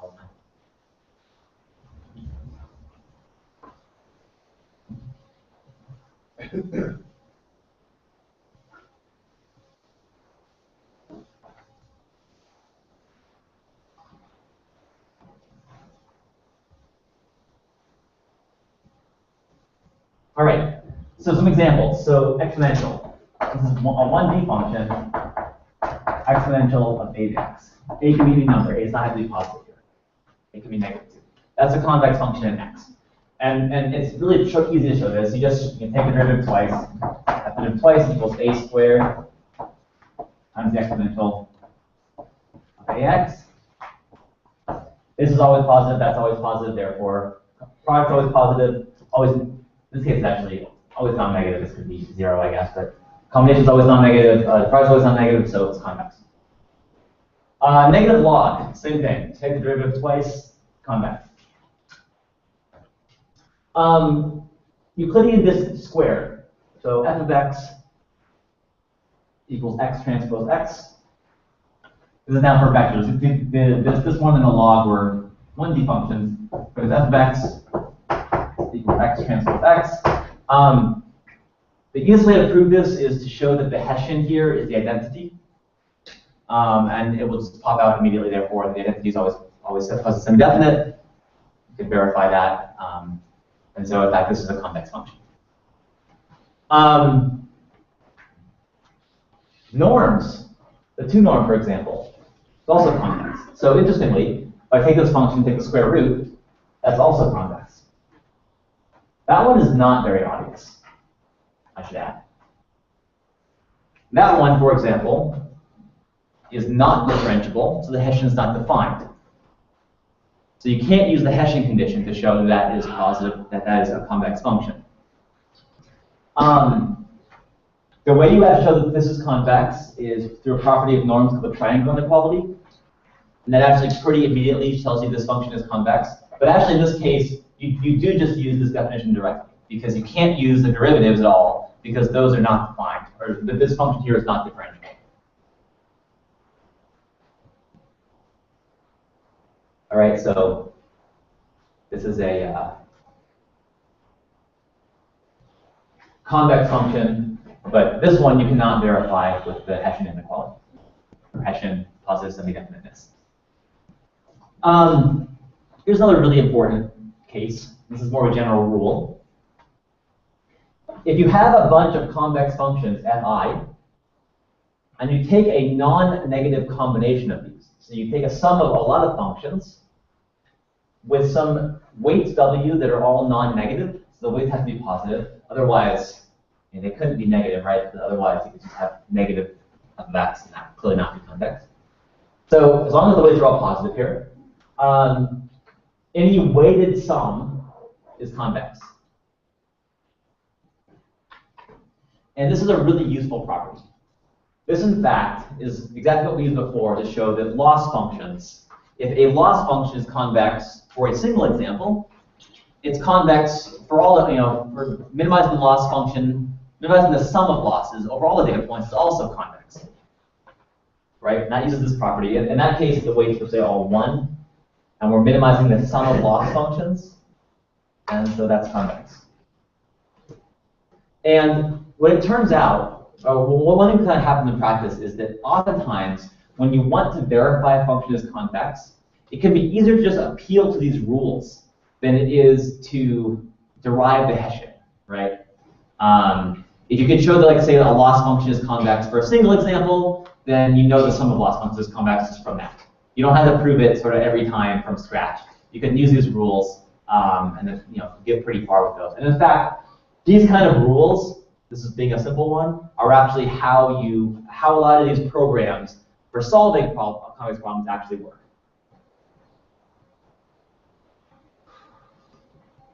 All right, so a couple more examples. Negative square root is convex. Here, I am restricting the range of the function. I guess I did for the log too. The log also x is greater than or equal to 0. These are all compact domains, therefore. Here again, the square root. We don't want to talk about complex numbers here, so we're just talking about the square root being a real quantity. Therefore, we have to constrain x to be positive or non-negative. But in non-negative, the square root looks like this, right? So this is the square root. The negative square root looks like this. And that function, this function here is, come back up, sorry. Keeps going. That function is convex. Log sum exponential, for those that are interested in this, that's another actually kind of curious one. I want to just take the Hessian and show that. Basically, if you take the exponential determined in x, add up as exponentials to take the log, that's convex. That one isn't that easy to show. That one requires the Hessian usually. That's just the simplest way of doing it.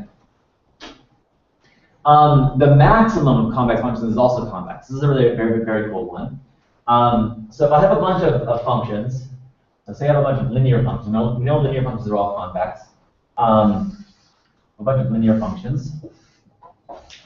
Look at their maximum. Whichever one, these are all defined over everything. Look at their maximum. That would be this function here. That's convex.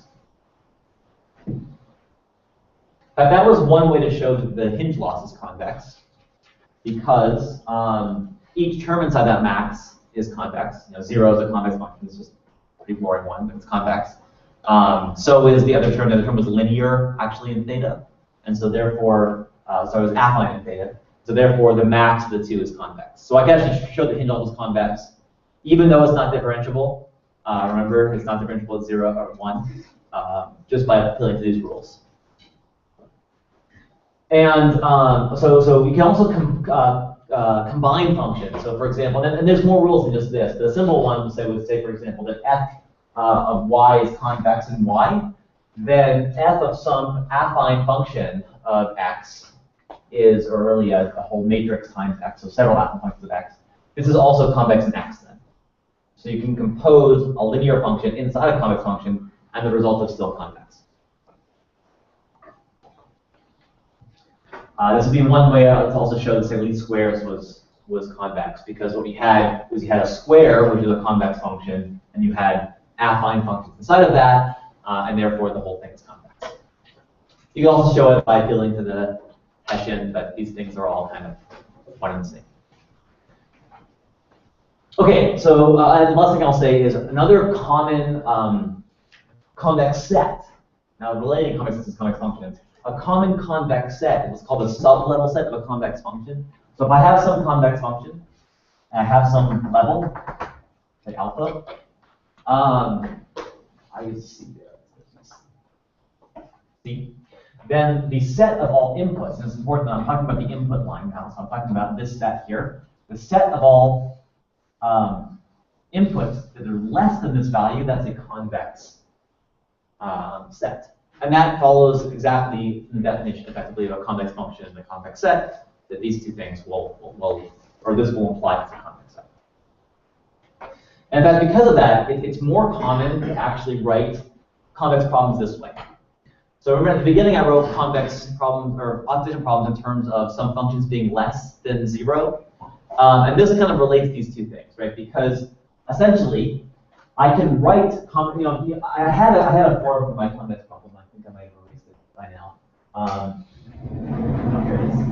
So this is my form for a convex function. Of course you can't see this. Here's my convex function.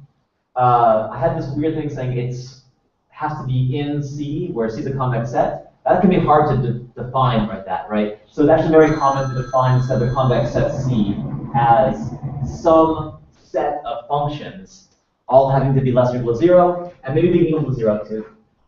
In order for these things to be convex, G of I, those all have to be convex. That means their sublevel sets are convex. That means the intersection of all the sublevel sets is also convex. So this whole thing's convex. And H of I's have to be affine. To be equal to 0, they have to be, it has to be the case that H of X is less or equal to 0, and negative H of X is less or equal to 0. So the function has to be both concave and convex. Therefore, it has to be affine. I think that was kind of a long sentence there, but let me just repeat that. A equivalent way to write a convex problem is minimize f of x, where f of x is convex, subject to a bunch of GI terms, where the GIs are also convex, being less than or equal to 0, and HI terms are equal to 0, where the HIs are all affine. So the inequality constraints are convex functions, the equality constraints are affine functions. So I could write the HI as just A transpose X equals B or something like that. But the important point here is that if any one of these functions is not convex, or if any one of the H's are not affine, this is not a convex problem. It only takes one to kind of ruin it, right? So they all have to be convex, the F and the G. The H's all have to be affine for this to be a convex problem. Now, one key property of optimization problems, and this is maybe the key property that makes them so useful, is the following. For convex problems, if you have a local solution, that means, and I'll find this in a second, because this is actually worth sort of proving in some detail. If you have a local solution, in other words, you have a point where all the points around, you have some point x where all the points around that point are greater than or equal, the objective of all feasible points around that point, I'm just saying, are all worse or no better than the current point. So, here's a function, right? This here would be a local optima, because all nearby points are bigger than it. But and this is not a convex function, clearly. The nice thing about convex functions and convex problems in general is that local optima are all global optima. This is really the key point of that. This is not the case, for example, in a neural network, which is why in a neural network, you know that just because you found some point with 0 gradient, that may not be a global optima. You could be in a really bad place still. For convex problems, that is not an issue.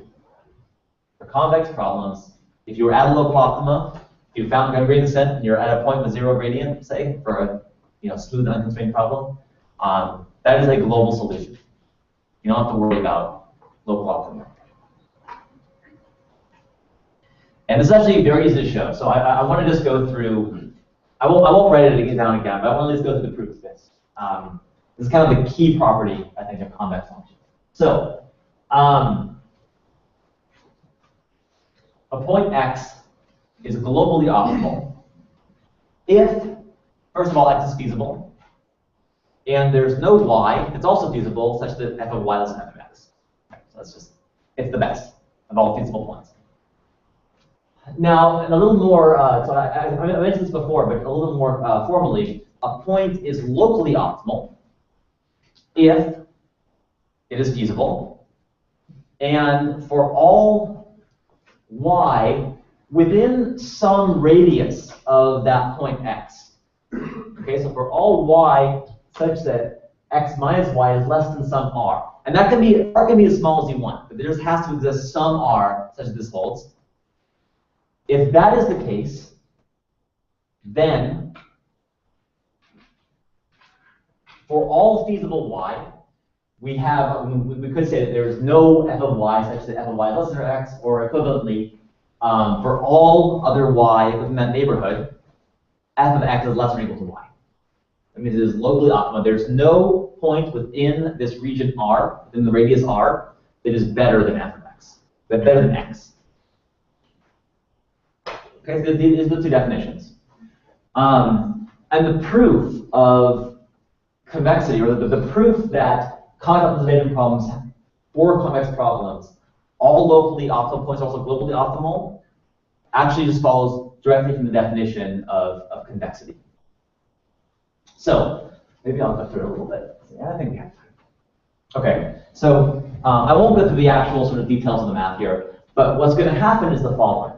So I'm going to pick some x that is a local optimum. Okay? And I want to say, could there be a point y that is better than this? Could there be any point y that is better than this point? F of y is less than f of x.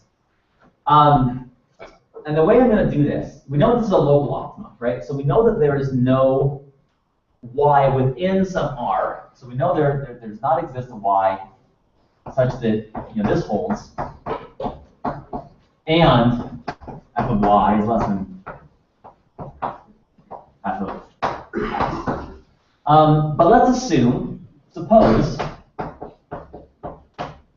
there exists some y such that f of y is less than f of x. We know it can't be within this range. I should probably say this in my y prime here. But suppose there exists something somewhere else. Okay? This is proof by contradiction. What I'm going to argue is that this would imply that there is also a point within radius r that has lower objective than x, and that would contradict the local optimality of x. Okay, so that's the intuition. That's really all it is. And importantly, all these points, y and the new point I'm going to instruct, they're all also feasible. Okay, so that's very simple. I'm going to pick a point z, defined like this. Z is a convex combination of x and y, where theta is of this form, and a little bit of math will show a couple things. First of all, x minus z is less than r, so x is in the neighborhood of r. And if f is convex, then we know, in fact, f of z is less than f of x. All right, so that would contradict our assumption on the local optimality of x, and therefore we know that this cannot be true. And if you want the details, really, the details come out from the particular choice of theta here. This choice is made such that we are, in fact, closer than r to x. And because of convexity, a couple things happen. First of all, Z is also feasible, right? If we assume that X and Y are both feasible, the feasible region is a convex set. Therefore, we know that this combination is feasible. And we know also that this is actually less than this because convex combinations of, the function evaluated here has to be less than the function evaluated here and evaluated there, and so we're fine. And really, this is just the quick little proof here. It just shows that for this choice, we do have x minus c less than equal to r, and therefore it's feasible. It's closer than r, the radius r to x, and it has to have a objective less than x, so therefore this couldn't be true. So it's a very quick proof, but it's a really important one for practical reasons. It means that, again, as I said, every time we're at local optimum, we're also at global optimum. It's a very powerful criteria there. Okay, so we've sort of gone through a lot of problems here. And I want to just now return to sort of some examples, and I'll talk about how we go about actually solving these things. Though there I'll be very, very high level about that. Okay, so now we sort of have definition of what a convex problem is. Let's talk about some examples. All right, so one example that you may see a lot is something called a quadratic program. Quadratic programs are written in the following way. We minimize over x. This function here, x transpose q of x, where q is some positive semi-definite matrix, and R can be any vector, A can be any matrix, and Rm by n. F is another matrix. So essentially, we're minimizing that function subject to some linear equalities and some linear inequalities. And we know the constraints here are convex because we proved before that linear inequalities were convex, right? Linear equalities are also convex. Therefore, the summation of both those things is a convex set. So we know that the feasible region here is convex. And it's actually fairly easy to show also that the objective is convex too. If you go through the math, what you'll find actually is that the Hessian of that quadratic term there, in fact, the Hessian of the whole thing, is just q. And we actually assumed that q is positive semi-definite, so therefore the Hessian is positive semi-definite, and therefore this function here is a convex function. Okay, so that's good. We have a set of problems that are in fact convex. Let's actually go back. I probably should have put these later in the slides. Let's just, sorry, pardon me while I flip back.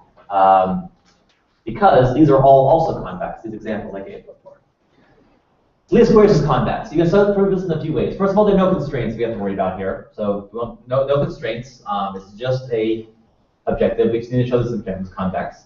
A couple ways you could do this. You could write it out in vector form and see that this is actually exactly a quadratic program just with no constraints. There is a quadratic term that ends up being positive definite, which you can prove is positive definite pretty quickly.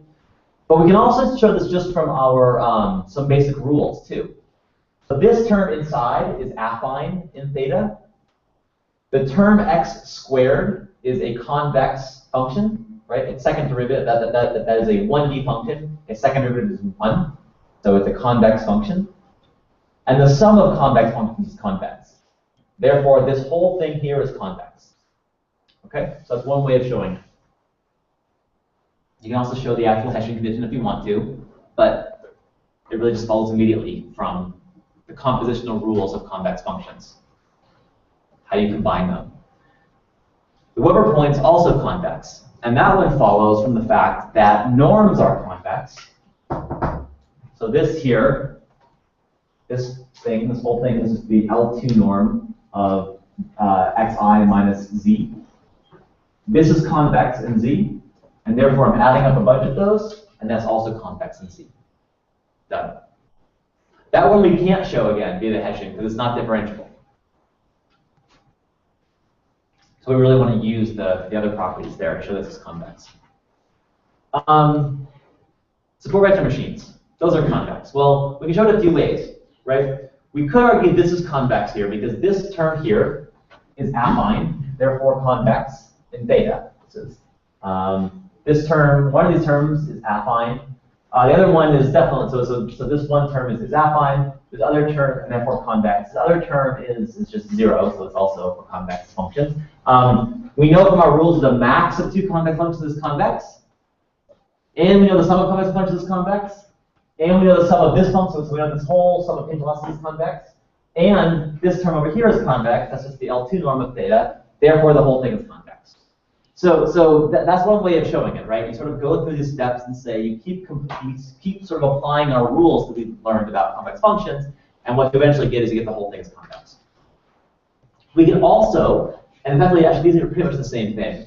What I basically did here when I defined new variables is I actually defined variables that correspond exactly to the max over these two things, effectively. So what I did here is also essentially introduce new variables, and now we can show that this is also convex jointly in theta and psi because all the constraints are linear constraints, right? These are all linear inequalities, and the objective is linear plus quadratic, and with quadratic effect plus a 2 norm, which is convex. So I know I'm going to do that very quickly. If you haven't seen it before, it could be kind of fast there, and really, you can hopefully see the basic idea that I'm doing here is I'm taking all these rules for convex functions, basically on these two slides. Like everything that I've done there was on these two slides. And I'm just applying them to show that both all the constraints or the objective are convex. And thinking about it in this form, the G's are all convex, and the F is convex. So that's how you verify that a new problem, a new loss function you come up with is convex. I almost never actually derive the Hessian. It's usually a waste of time. It just takes some time. You might make a mistake. I mean, I do sometimes. I do it when I'm writing code, which I'll talk about in a second. Not to verify something is convex or not. You can usually verify something is convex or not based upon just inspecting the problem. And you get kind of familiar with these things, and so you sort of learn the rules to make things convex or not.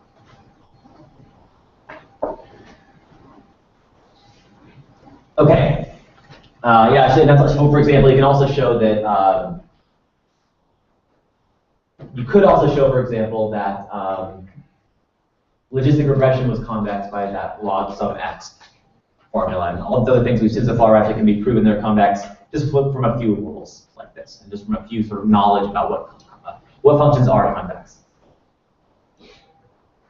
Okay, now let's talk very briefly about non-convex problems. And I'm going to be very brief here because I have something really interesting to say here. I'll tell you two things. First of all, non-convex problems are the case where either the objective, any one of these constraints, so either F or any one of G is non-convex. And again, subject to that fact that yes, if it's out, if it's not going outside the feasible region, then you can always just redefine it to be convex. So assuming you define things correctly here, you define it correctly, any one of these is non-convex. Or if any of the H's is not affine. This is a non-convex problem. Any one of them does not hold non-convex, and importantly, this means we do not have this very nice property we had before, saying that all local solutions are global. Now there can be local optima. That means if we're at a place that looks good right around us, who knows if we're actually optimal? We can't tell. And so, sort of as you might expect them, there are really two ways of solving non-convex problems, and two things we might mean when we say we're solving them. One of these says we're going to try to find a local solution. So if we have this function here, and we're fine with that point, that's okay, right? Still locally looks good. Maybe we just care about that. The other class of methods are global solutions, and that would say, well, now we actually want to find the true global optimum of this function. We really want to find this one here. And you can do that, but that takes a lot of time, typically. I mean, sometimes you can get lucky, but often that will take a really long time because you have to search essentially everywhere, right? Just because you're here, if you're here at a local optima, you have no idea if there's other better points somewhere out there. And so you better come up with some sort of structure in your problem that lets you figure out where you something like a condition on how smooth the function is, or some other restrictions on the total number of possible solutions. You need something like that in order to sort of know that you're going to find a global optima. So local methods, again, they're usually pretty simple. You just look for given some initial point. Say I initialize my x to be here. Local optimization says just find me a nearby point that is a local optima, which is better than that first point. This point here would be one that was fine to find. Importantly, this can be still really hard, actually. I mean, I'm describing it as being kind of easy, and you may have seen neural networks and say, okay, you just want gradient descent, kind of works, okay. The problem, of course, is that it might be hard to even find a feasible solution, period. In which case you can't do it, right? It could be even finding a feasible solution is hard. You can't come up with an initial feasible point even. I mean, satisfy all those constraints. If the constraints are not convex, it can be hard to find a feasible point. So, we kind of give up. That's actually why, for example, things like neural networks are nice, because every point is still feasible. So there's no constraints. So even if it's non-convex, you can still run gradient descent, precisely because you don't have to worry about feasibility. The second category is these global methods. And these are things that really do try to find optimal solutions for non-convex problems.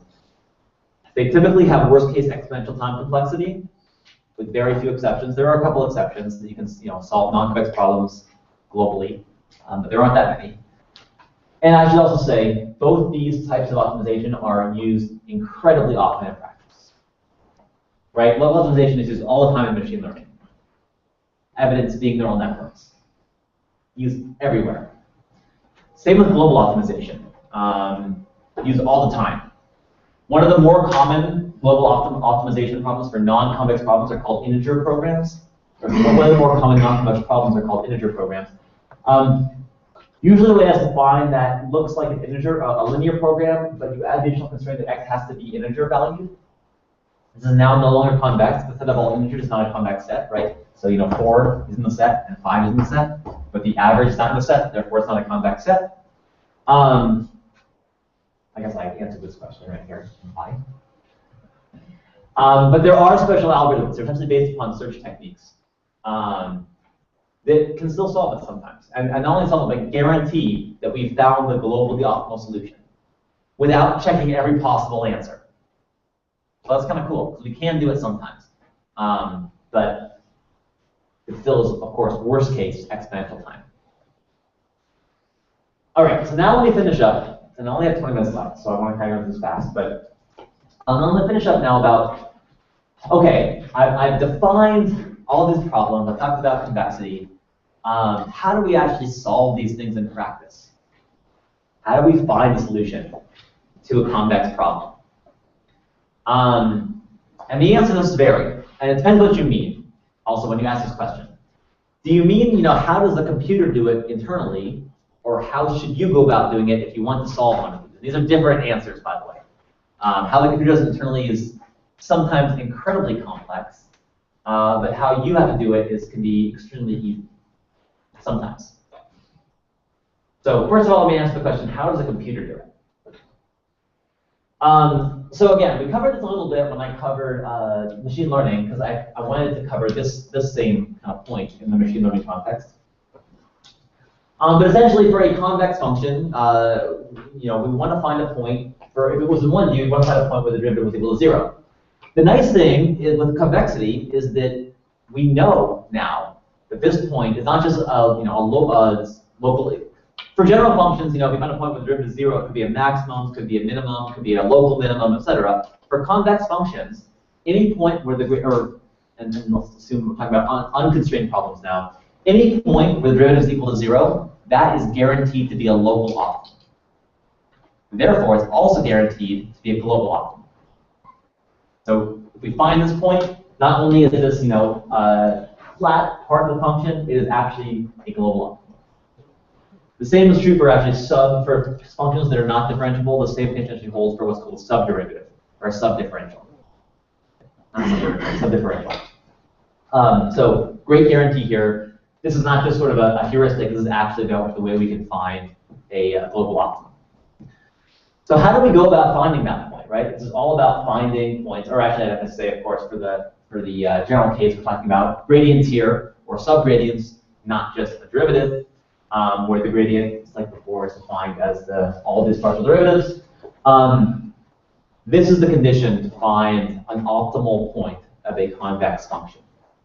Now, very important, this condition that we find a point where the gradient is 0, that is only an optimality condition for unconstrained optimization problems. When you add constraints, you are no longer required to have the gradient equal to 0. That's actually very obvious because, how did I do this before?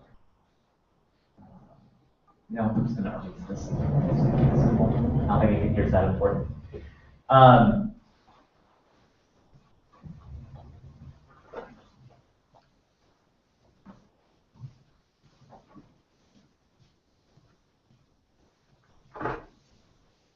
Let's talk about a very simple problem. Optimize this function over this range. That's the optimal point. It does not have derivative equals 0. So there are, of course, which I won't go into, there are analogous conditions for what implies optimality when you have constraints. But very importantly, this is only a condition, the gradient equals 0 is only a condition for unconstrained optimization. And essentially what it boils down to for the constrained case is that if you are at a point where the derivative is not equal to 0, it means you have to be actually at a constraint. Right? Because this is only the case because you are sort of, this constraint here you're right up against. And so that was a very hand-wavy definition there. But essentially it boils down to, are you at a constraint or not? Is one of the constraints tight or not? And sort of tightness actually gives you conditions on whether or not you need to have 0 gradient or not. So for the constraints that aren't tight, the corresponding sort of freedom in X may have to obey some 0 gradient conditions. I was trying to define that there. Maybe I shouldn't have even mentioned that. I was trying to define sort of intuitively what some of these conditions were, but maybe it was more confusing than it was helpful. Okay, so now let's talk about unconstrained optimization. So let's go back to the case of unconstrained, because a lot of the times we are concerned with unconstrained optimization. Or because this condition actually also holds for something like the sub-gradient, we can actually use this kind of condition for a lot of problems, like the SVM, if we think about it in terms of hinge loss. Again, with the caveat that it's actually not a gradient anymore, it's now a subgradient, and it's harder to find, etc. But it's not very bad. I'll talk in a second about constrained problems, so you don't have to worry about these just yet. So, on constrained problems, one thing we can do is find solutions directly, or try to find solutions directly. Okay, this is what we did with least squares, for example. Remember, I just wrote the gradient condition. It turned out we could solve that as a set of linear equations in our parameters and just get the solution. And we know now from convexity, this actually isn't just a flat point, this is actually the global solution. So if we can write down the gradient, and we can just solve for the x that makes that true, we are done. And the sad part here is this works for about one case, and it is quadratic functions. So functions like this, if we're at the gradient of this, it ends up being actually this term here. Set n equals 0, you find that the best solution is this. So you can look at these notes again. It's great when you can do it, but quadratic functions are about the only case where you can't do it. And in fact, least squares was a quadratic function. You can write least squares in that form. And that's actually why we were able to solve these squares like this, analytically.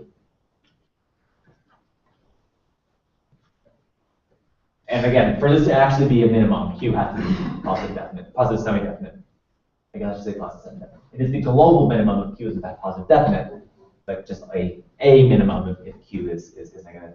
Of course, if Q has 0 eigenvalues also, then this is kind of an odd thing because actually you can't invert it.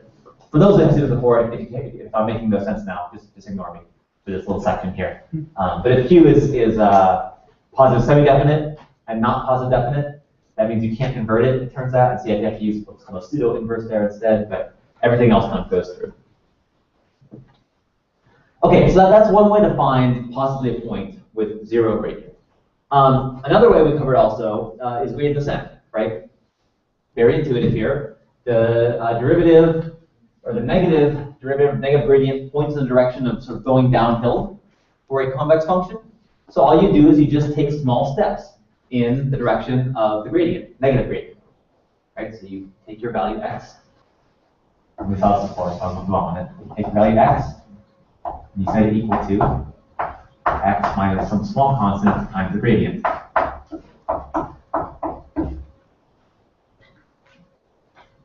And that will, for smooth functions, for small enough alpha, this will actually get you to exactly the solution. For non-smooth functions, you have to do things like decrease your step size. Nando mentioned that a little bit actually, sort of the intuitions there, but for things like stochastic gradients, something like this, you actually have to decrease your step size as you go, but for the most part, this overall procedure works. And it gets you, to an optimal solution where the gradient is in fact 0. And once it's 0, then you stop updating, of course, too. Right? This is equal to 0, then so you just stay where you are. One more method, which I'll only mention in passing. I don't think we have time, unfortunately, to get too into this, but another method is called Newton's method for finding a point where there is 0 gradient. And this will only actually apply to just twice differentiable functions. They'll compute the derivative, the gradient, and the Hessian here. But for functions like that, there's a method called Newton's method that actually will very quickly converge to numerical precision and find a solution that is exact to the numerical precision of the computer. I unfortunately probably don't have too much time to go into this. Essentially, this is if you've seen Newton's method for root finding. Newton's method for root finding is given a function f. I want to find a point where f of x. I want to find x such that f of x equals 0, and you do it by repeating this iteration up here. You keep setting x equal to x minus f of x over f prime of x. That's for finding an x such that f of x equals 0 in the 1D case. Maybe I have time for this. So okay, so if you have some function here, and you want to find a point where f of x equals 0, that's a really bad function there.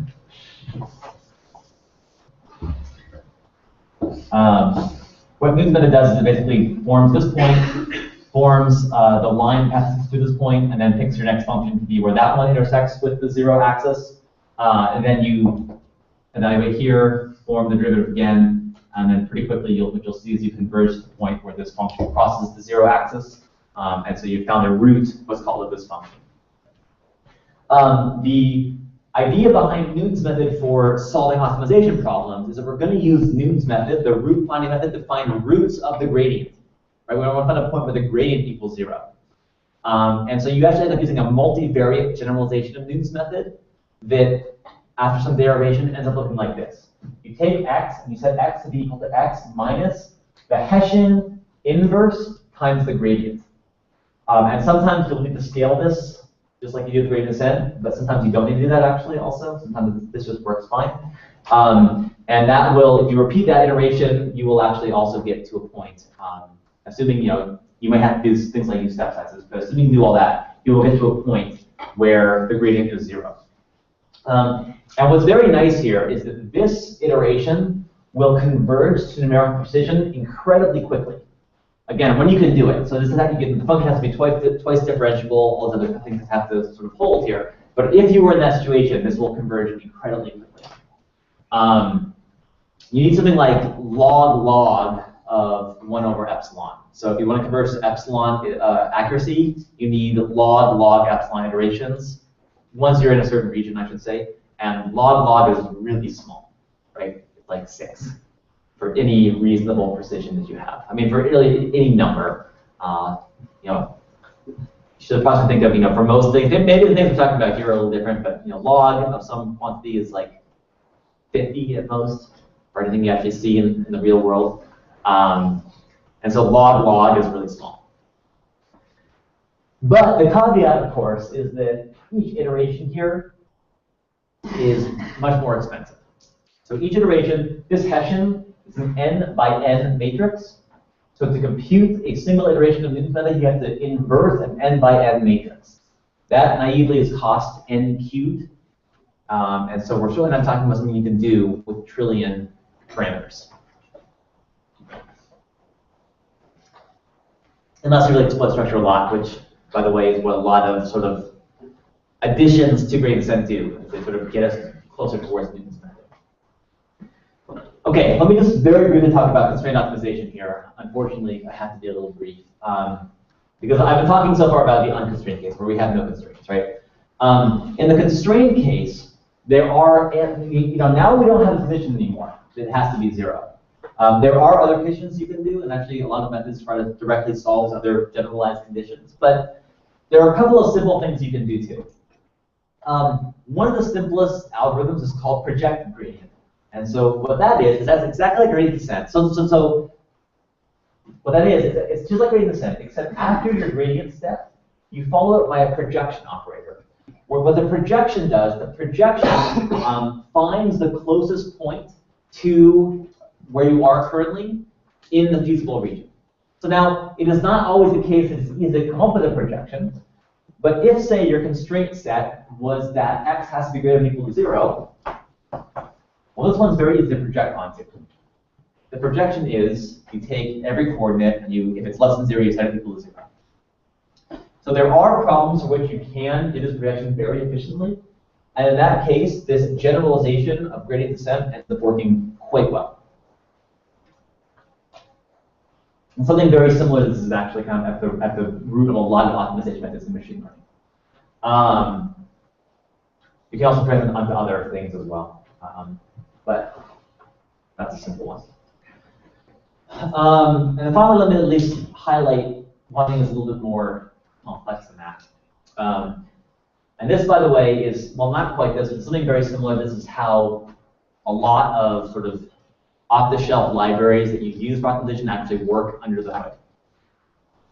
One idea is that you can actually transform constrained problems that are smooth, because you can actually write them usually as with every term being differentiable. You know, you take all the non-differentiable things and move them to the constraints.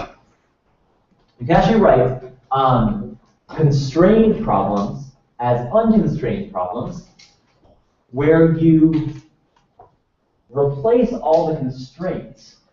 Rather than having constraints, you use this function here called a log barrier.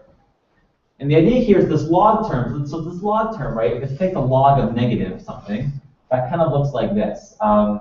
As you get closer to 0, rather, as the constraint gets closer to 0, it'll get steeper and steeper. And so essentially, it's the negative log function. And you know, g of x is less than or equal to 0, but if this is the log function. So actually, I probably write it like this actually. So this is g of x. G of x. And as it comes closer to 0, the log, of course, gets closer and closer to infinity. The negative log gets closer and closer to infinity.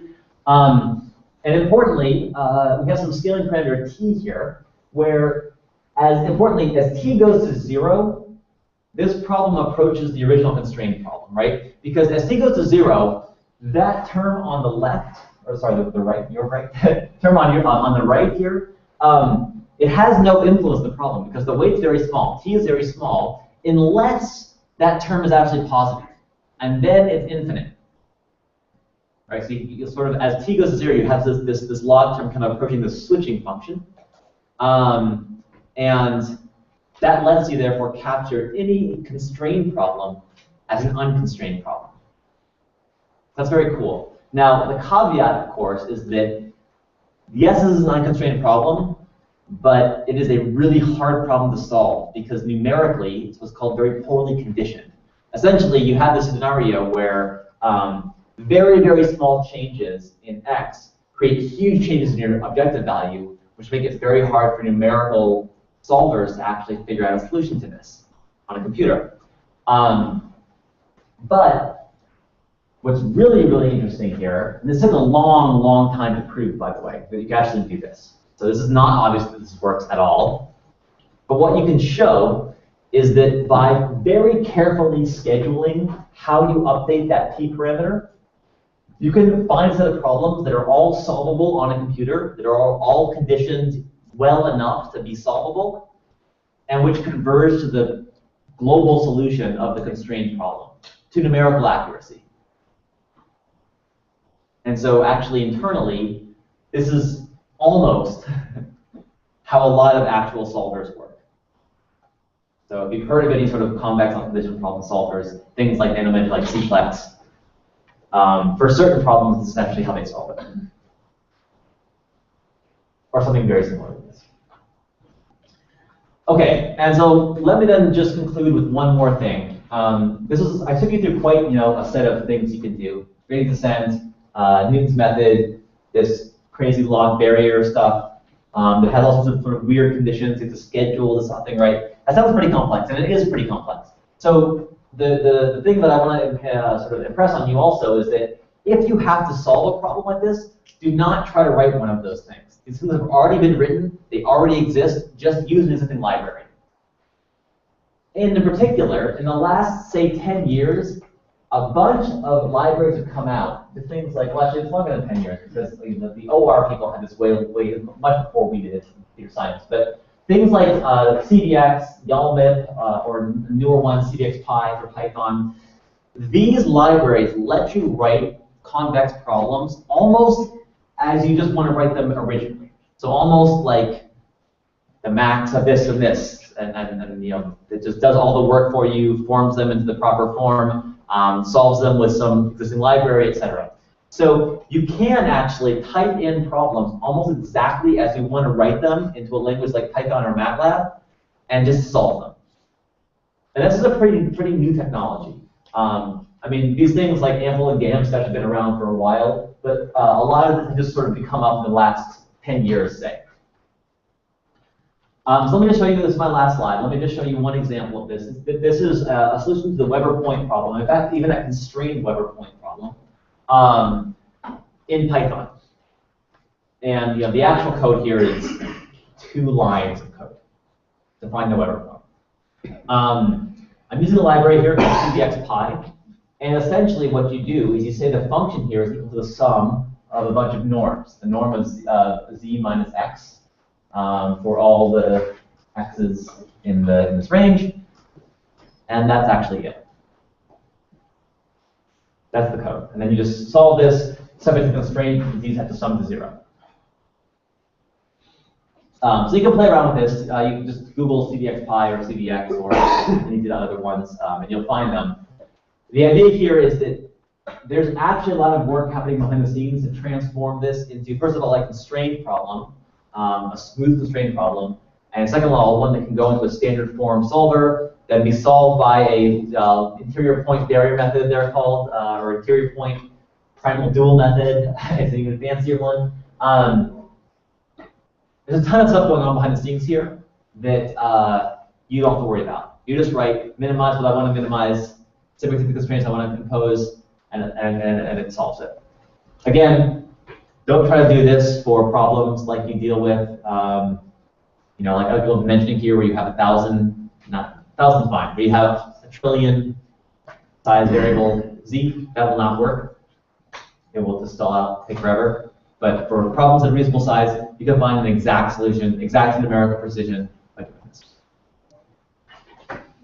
Okay, so I'm a few minutes over, so maybe I'll defer questions on this last bit to being offline.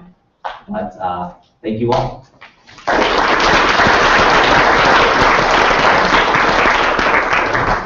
Stop the video.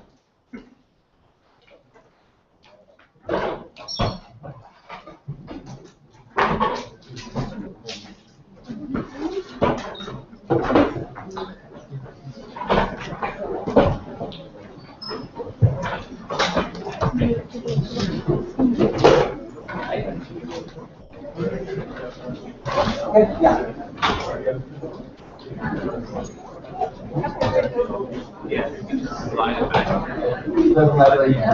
But only you have two ones that are on the platform, right? So you get when you hit on the library, you have to be able to write it from the run off. Perfect.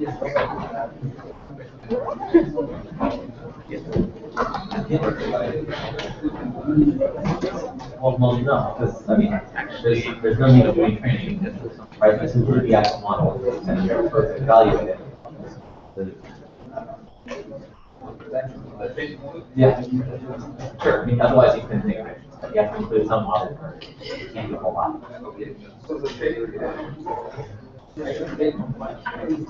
I would still think we'll do that, yeah, or you'll be really.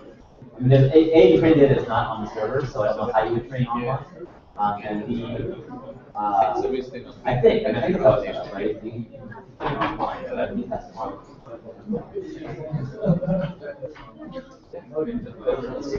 Evaluate onto this.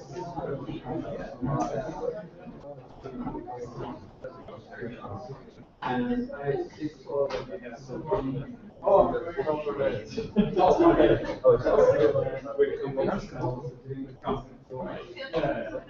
don't know.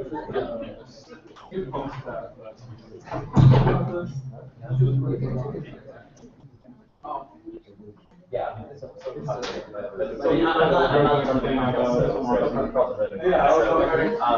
You have to, so the question, the answer is the code has to run on.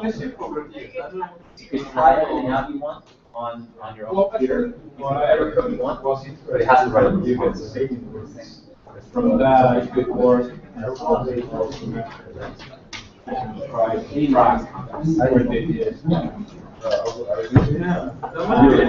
Yeah. So we have. Oh, right. Actually, paper is actually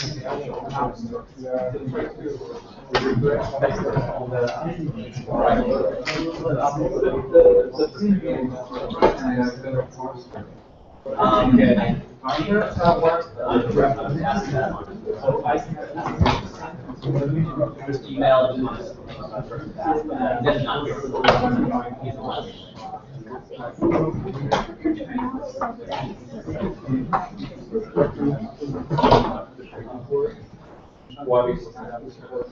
Cluster, yeah. I have a problem. And right now I'm working. So, okay, so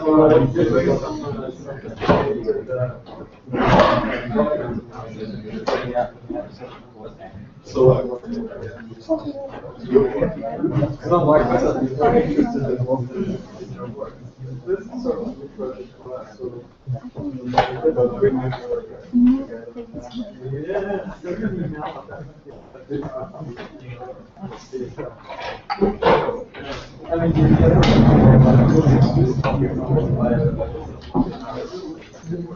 right.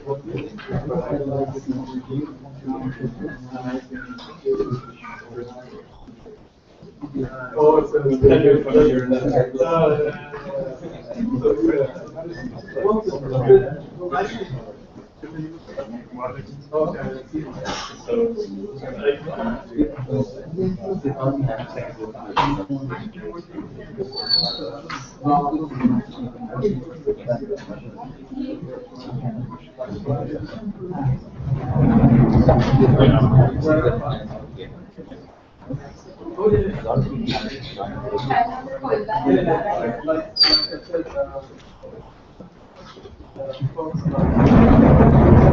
Like our stuff is actually inspired by visual. That's what I like.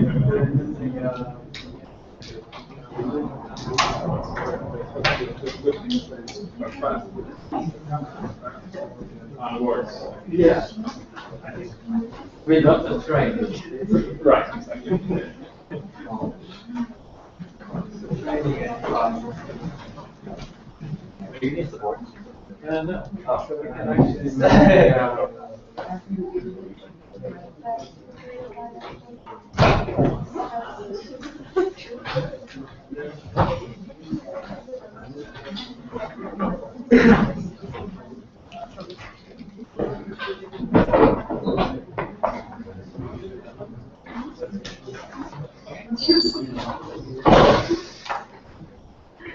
In fact, we can read what were we doing? We're gonna make another check. Yeah. Yeah. Do you think that's what this triangularly 300% is multiplied? I think so. Huh? I think so. Oh, sorry, I made it. It's kind of nice because that actually blocks some people. The podium. Yeah. Yeah, choose.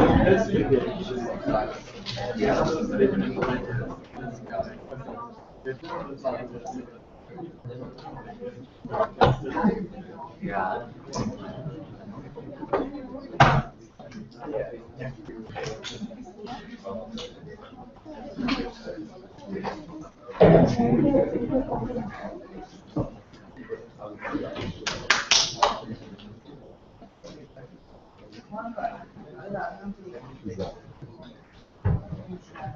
Way over time. Microphone? Your microphone. The other one. Both test. Sound at the back? I don't think so. Yeah? Okay. All right, so this is the last lecture from me. I have to say goodbye to you. And in this last lecture, as I mentioned, I'm going to switch to components for language. And fortunately, Quad already gave a really detailed tutorial on components. So this is going to be very high level now. And it's going to be more about, if you already know what a component is, and you have an idea of what it is, how would you apply it for different language tasks? And Luke already went over a few of them. I'm going to go over them again because I think sometimes it's good to see an idea all at once. And then I'll start with you some other applications that Paul didn't cover. All right, so here is a component for language. And this one is from the 80s. This component is older than most of you in the audience. So this is, and it's very similar to some of the components that we're going to use for language.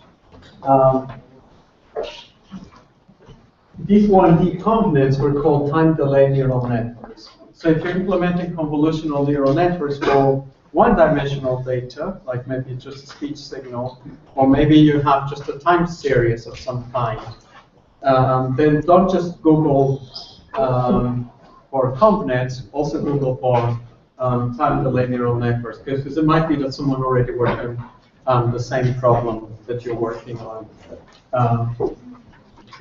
There's been, I'm not going to go into the history of this, but there's been a huge amount of work on convolutional networks. I mean, one notable one is the one of Jan Kuhn for computer vision. I'm going to focus on these 1D convolutions for to do these sort of time series language and so on. But there's really a vast number of papers out there. I will also focus in particular into a convolutional network for language, and it sort of really starts, at least from my perspective, one of the first papers I read was this paper by Colbert and Weston.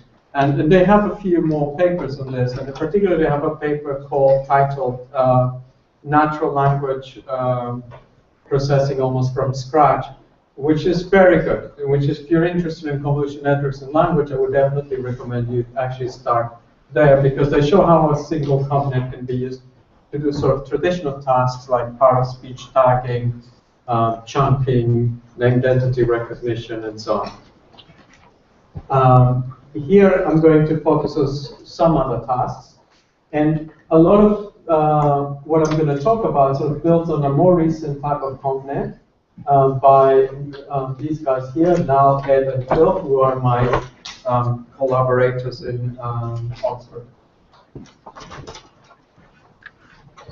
Before we go to components, I need to mention a different kind of network that has been extremely successful in language.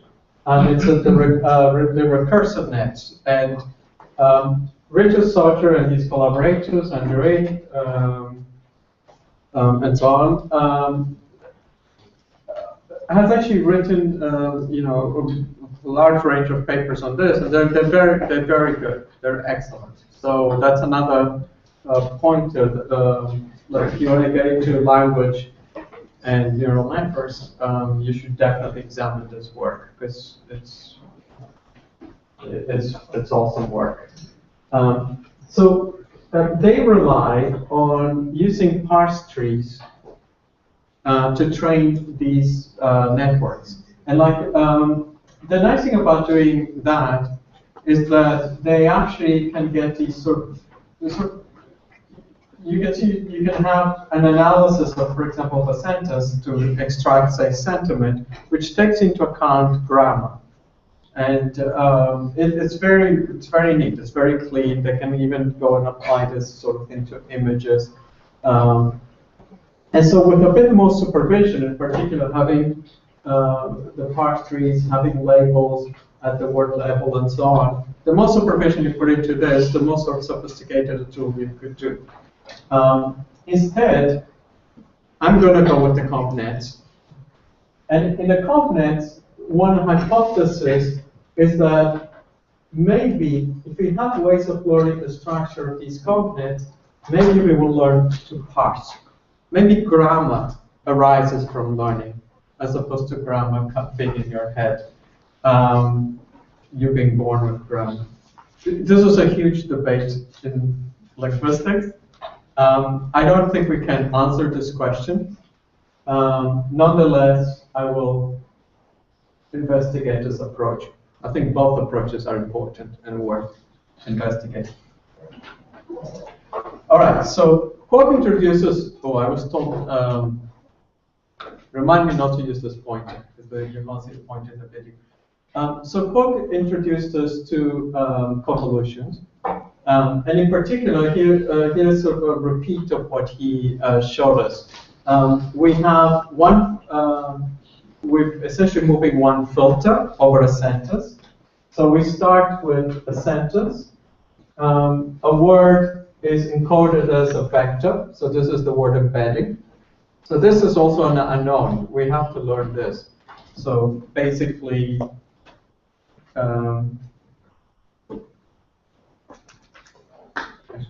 if you have the word cat,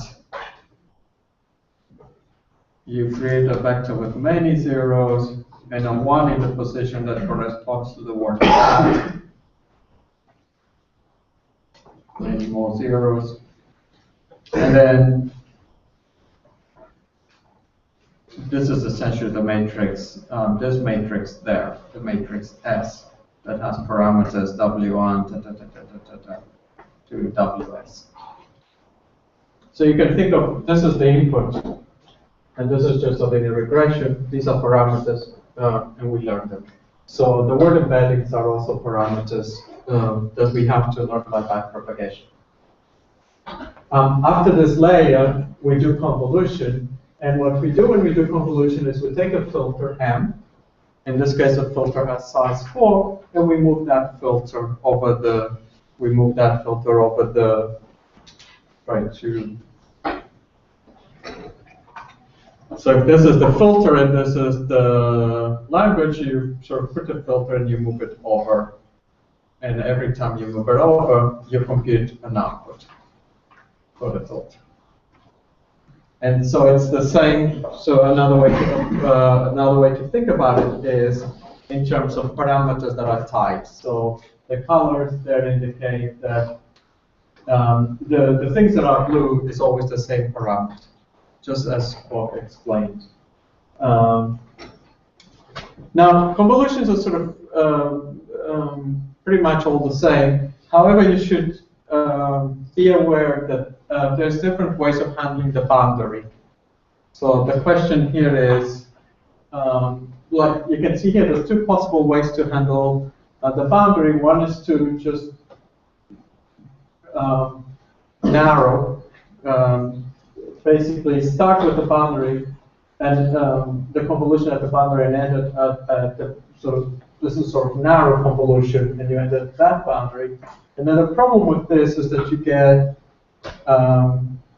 get this compression. So if you had many layers of convolution, you can see that things that are happening in the boundary would have much less probability of propagating, especially if you're doing pooling. This different form of convolution, which is essentially kind of like putting zeros in the input. In fact, it's called zero padding. This one, it's also known as white convolution, will allow you to amplify the receptive field. So there's sort of minor details that you actually need to be aware when you're implementing this. So here's the architecture of now, which he calls a dynamic sentence convolutional network.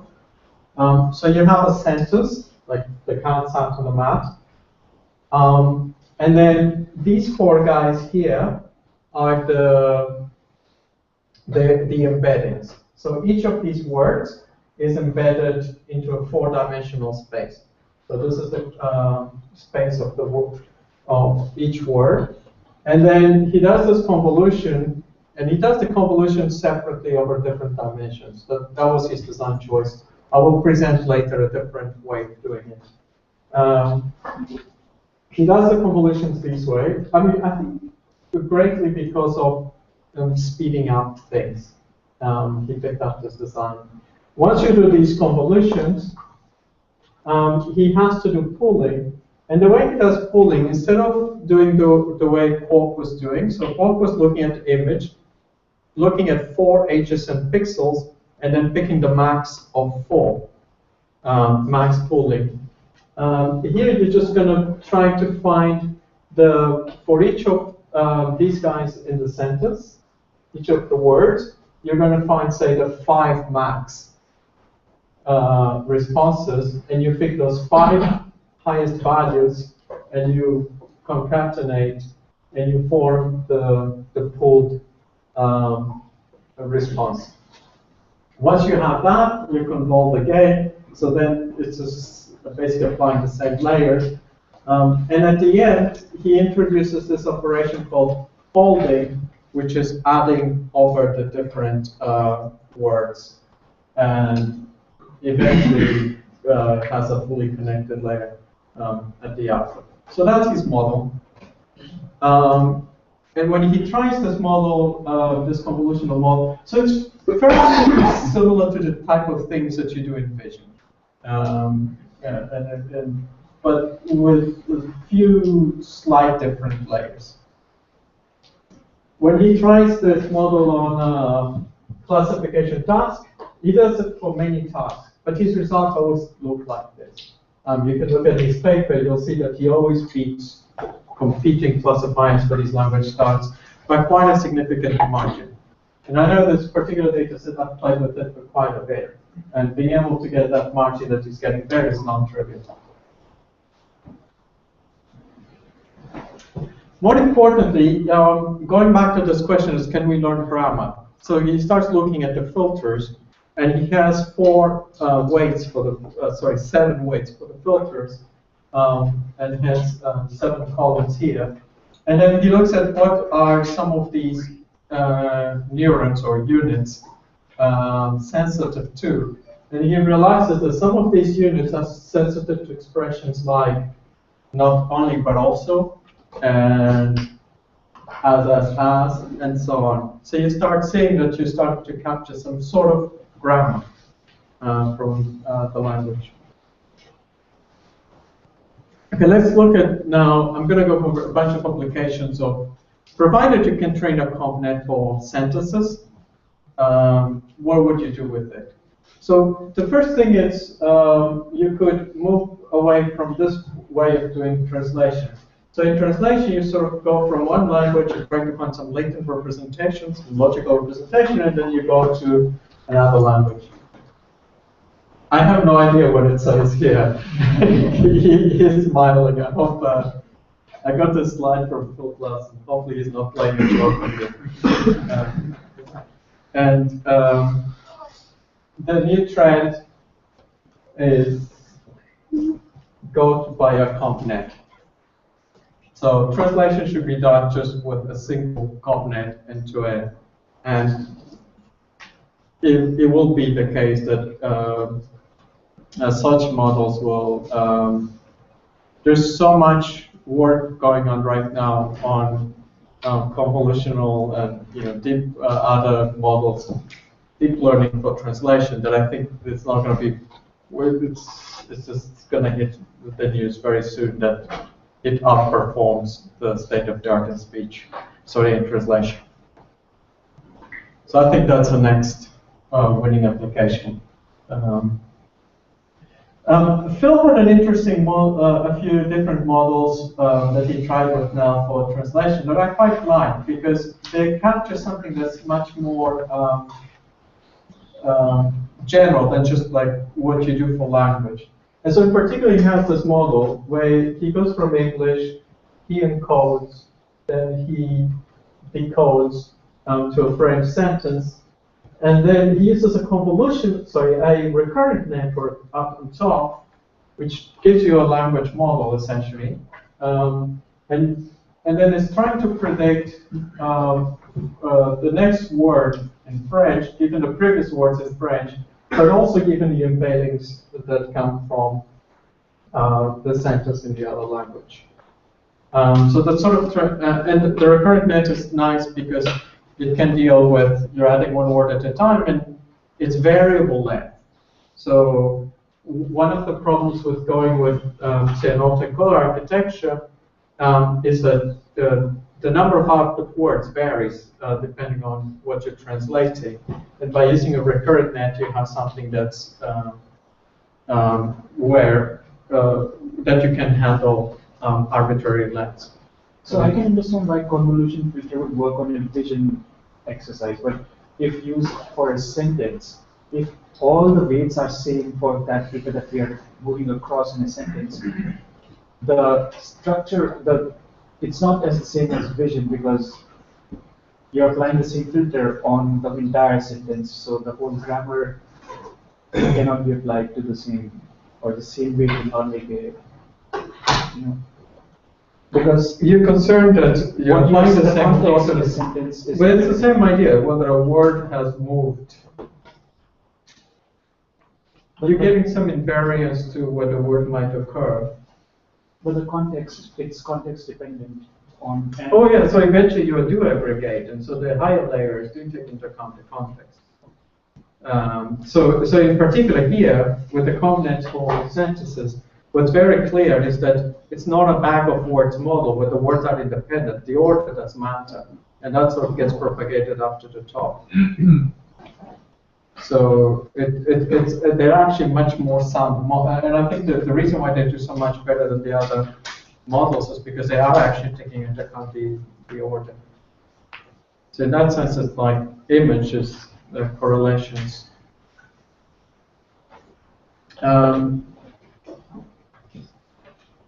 A different model that one could use here instead of the recurrent net, but that's a very good, I should say, that's a very good point that you make. We discussed this last time, where we were talking about, can ConvNets be applied to things, data sets, other than just natural signals? I don't know if you could classify words as natural signals. Maybe they are, because they're the result of organisms that live in the natural world and have produced them. But then we kind of have to increase our definition of what kind of data sets we can model. And I think every time we try a different data set, we need to think of, do these invariances make sense? Now, coming back to this translation, at the top for the language model, right now there's two ways of doing it. You can go with the recurrent nets and the very short recurrent nets to make sure that gradients don't vanish. Or you can use something else called log bilinear models, which are actually very simple, and they're very popular. And they're an alternative to using a recurrent net. So basically, again, they're kind of like n-grams. You want the probability of a word given the previous word.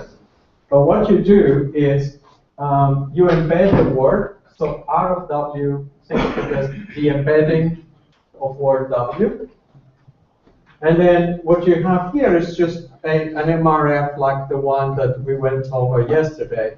You're taking R of W times the matrix times R of W minus 1 plus another term, which is R of W times the matrix Cn minus 2 times this. And you can do much longer depth n-grams. So log linear models actually turn out to be really effective for this task. Moreover, when you phrase the log linear model in a conditional way, like this, the normalization constant only requires that you integrate over the current word. So it's actually tractable. It's not exponential. It's just linear over the number of words in your vocabulary. Having said that it's linear over the number of words in the vocabulary, it should be said too that that's not necessarily easy, because the words in the vocabulary could be a few million, in which case you still have to sum over a few million. And so there's been a lot of work on how to do this efficiently. The most common way is to just use something, use some clustering of words out there, a hard clustering, and then just basically every time you see, you assign to a cluster, you assign your input to a cluster, and then you only classify it into a subset of labels for that cluster. And people have proposed to use more sophisticated ways of doing this, Huffman codes and so on. But so there is still a little bit of computation here that when you work with these models, you have to get into, have to think about. These models, again, they're old. They've been out there for a long time. Language models with neural nets have been also in existence for a long time. There's many people working in this area. Joshua Beggio, Holger Schwang, Andre V, Jeff Hinton, and so on. There's a long history of work in this area. Here's a problem for which deep nets have been used a little bit less today. And there's a paper, again, by Nalan on this, which is you have a dialogue. And what you're trying to do is you're trying to classify the dialogue into what is the statement about. Is it a question? Is it an affirmative answer? Is it a negative answer? And so on. And this might be useful for a dialogue system, like one of those annoying things that you have to call when you need your when you need to complain about your phone. And what they did is they again used a conv net in a recurrent net. And they were using this too, because essentially you take the current, like if I'm talking to him, what I'm going to say sort of depends on the past and what we've been saying to each other and currently on what he just said to me. Another interesting application is paraphrase detection. So being able to know that he enjoys jazz music is the same as he likes listening to jazz. And actually, this is very nice because not only is it an interesting problem per se, but also as a way of training. It turns out that these are two sentences with different meanings, sorry, with the same meaning, but they have different word tokens and slightly different structure. So it would be really cool then if we could train and use the, so think of it as having one network, network 1, network 2. And so a criterion for training would be that every time we have a sentence that is a paraphrase of another sentence, we want the output of net 1 to be the same as the output of net 2. And that gives us a criterion for training. We don't need labeled data. All we need is pairwise data. And this, by the way, is the same as what people do with translation. In order to translate, to learn good word embeddings, all you need is words in French, words in English, and then you just force the networks to, if one sentence is a translation of the other, the networks must output the same thing. And if they're not translations of each other, then the networks must output different things by a certain margin. And this is basically something that we call max margin training. Yannick Kuhn has a very nice paper on this called a tutorial on energy-based models, where he discusses a bunch of alternatives on how to do this. And he has a technique that he calls Siamese networks. So the idea of Siamese networks is essentially where you have these sort of twin networks. And when they see similar inputs, you want them to predict the same thing. And when the inputs are very far from each other, you don't want them to predict the same thing. But this gives us a way of learning embeddings. And once you've learned the embeddings for words and sentences, and these embeddings capture meaning, you can use these embeddings for any application. You don't need to relearn them. And it's very multitask. One of the things that I love about working with neural networks, and especially in language, is that is the ability to just transfer knowledge from one task to the other. And you'll see throughout that these examples sort of keep coming up, that we solve one task and then we can just reuse embeddings to solve other tasks.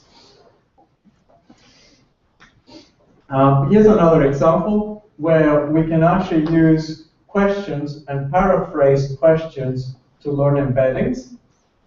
And the task here is question answering, but question answering of, think of a Wikipedia type question answering system. And the kind of questions that you would ask would be, who is married to Barack Obama? So the type of question is can be mapped to a relation and an entity. So the relation being married to, the entity being Barack Obama, and you want the output to be another entity, in this case, Michelle Obama. So think of entity, relation, entity, triplets. And in fact, those triplets exist. So there's databases of these triplets, free base. And so our hope is that if we can take a question and we can generate and we can predict this the triplet, in fact, just one entity and a relation, we can look up in the free base database for the answer, and then we can present the answer to the user. There's a lot of data, and in fact, what's being smart in this world of doing this type of work is how to get lots of data. How to think of how to get data that pairs with one type of data that pairs with another type of data. Like, how do you find paraphrases of questions? How do you go to the web and smartly look at all the social networks that exist out there where people are asking questions, and maybe there's repeat questions, and how do you quickly build a data set?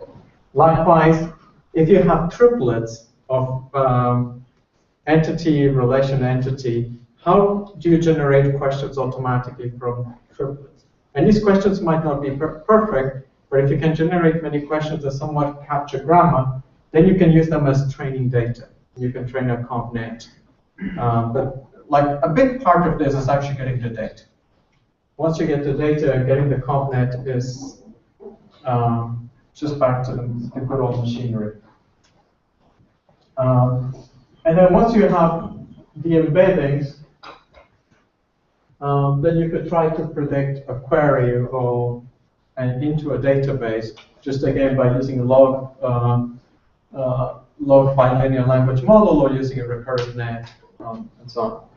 And so the final system would be something like this, where you have a question, it gets projected on embedding, and then that immediately calls the grammar to generate an answer.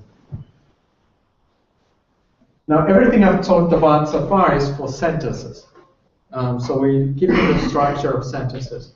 But recently we've worked on extending this to documents while still using Convex. So there are a few other approaches to deal with documents, and Cork had a paper just now at ICML.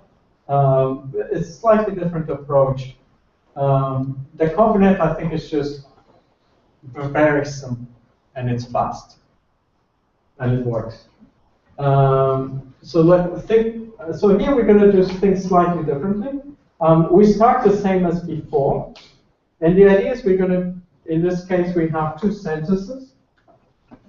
This could have multiple sentences, but if you have two sentences, like if you have, say, the cat sat on the mat, it was a nice mat.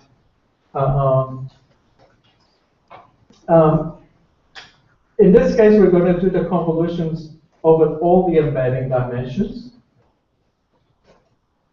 And that's going to give us, and we're going to repeat this for several feature maps. So the guys up there, there are 1, 2, 3, 4 feature maps.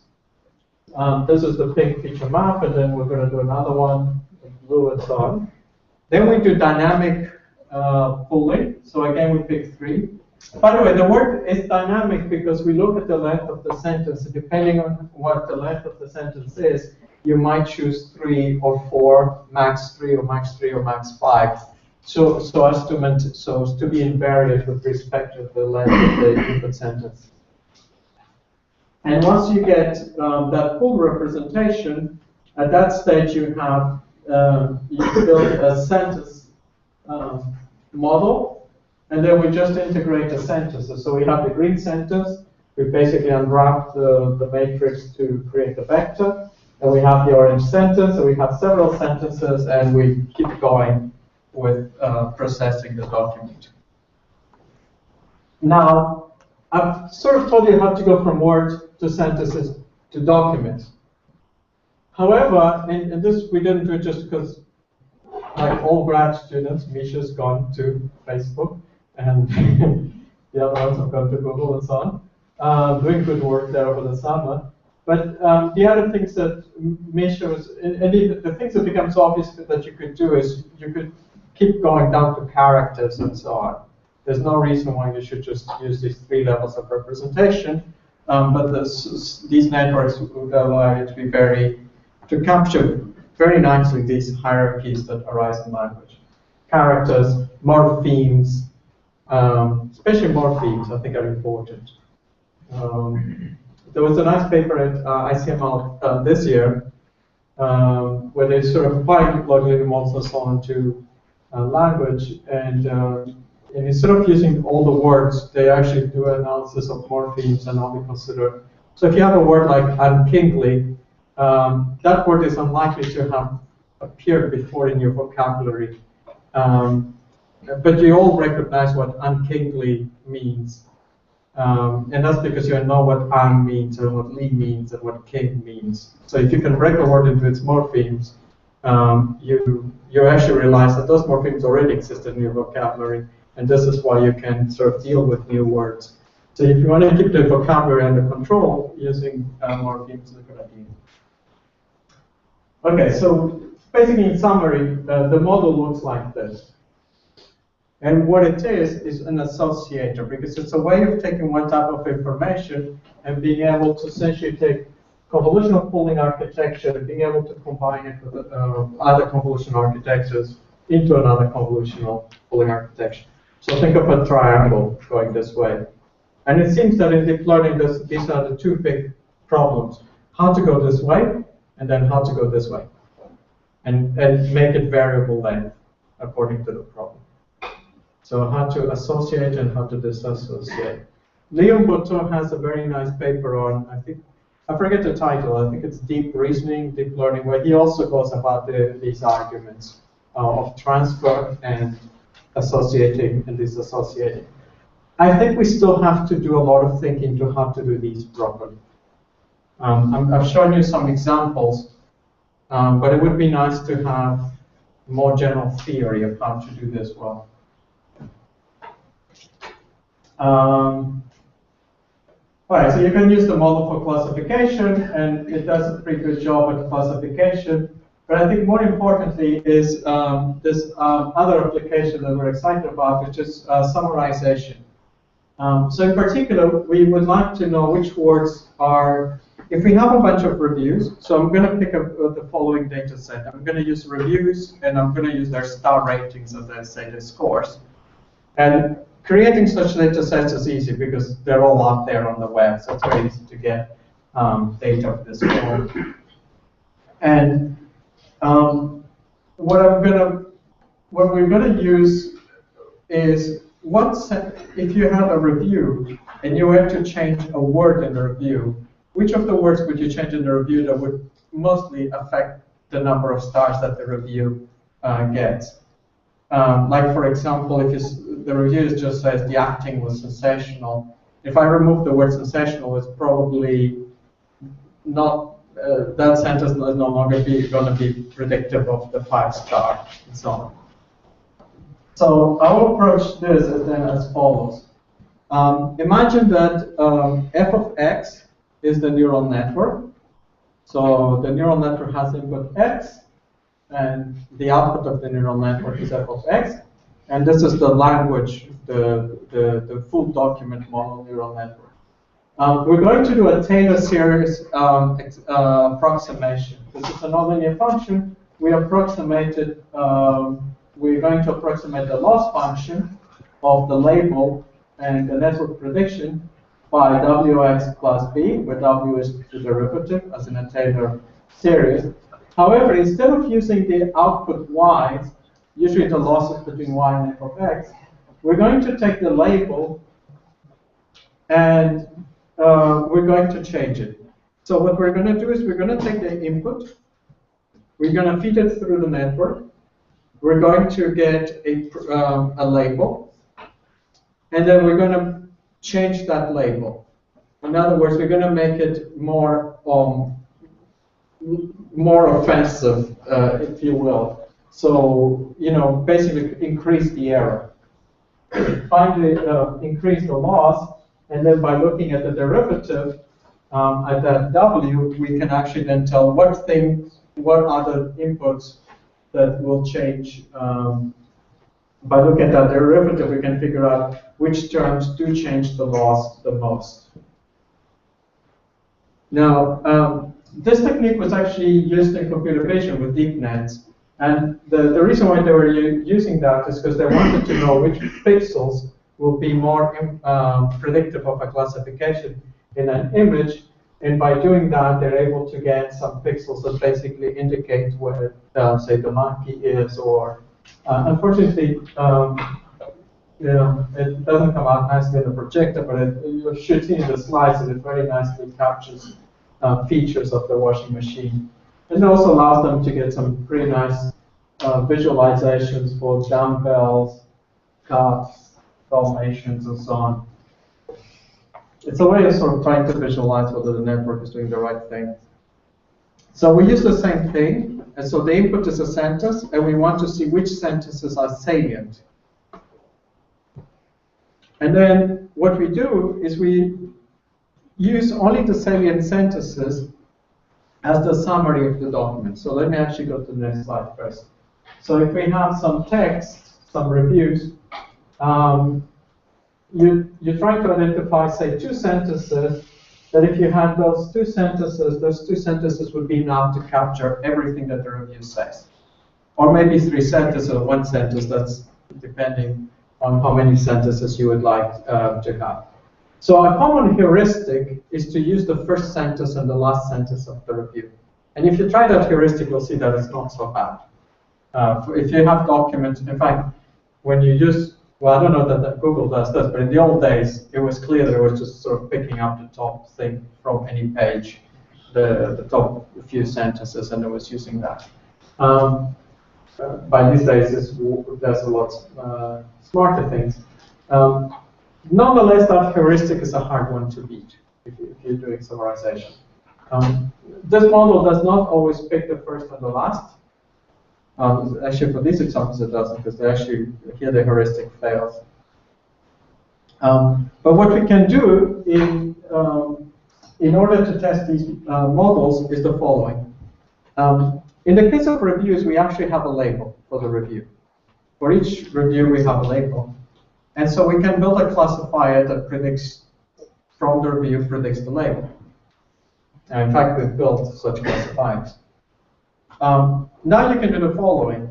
You can at test time apply that classifier to only one sentence of the review. You can remove everything else but one sentence, and you can then test whether the classifier still predicts the same score.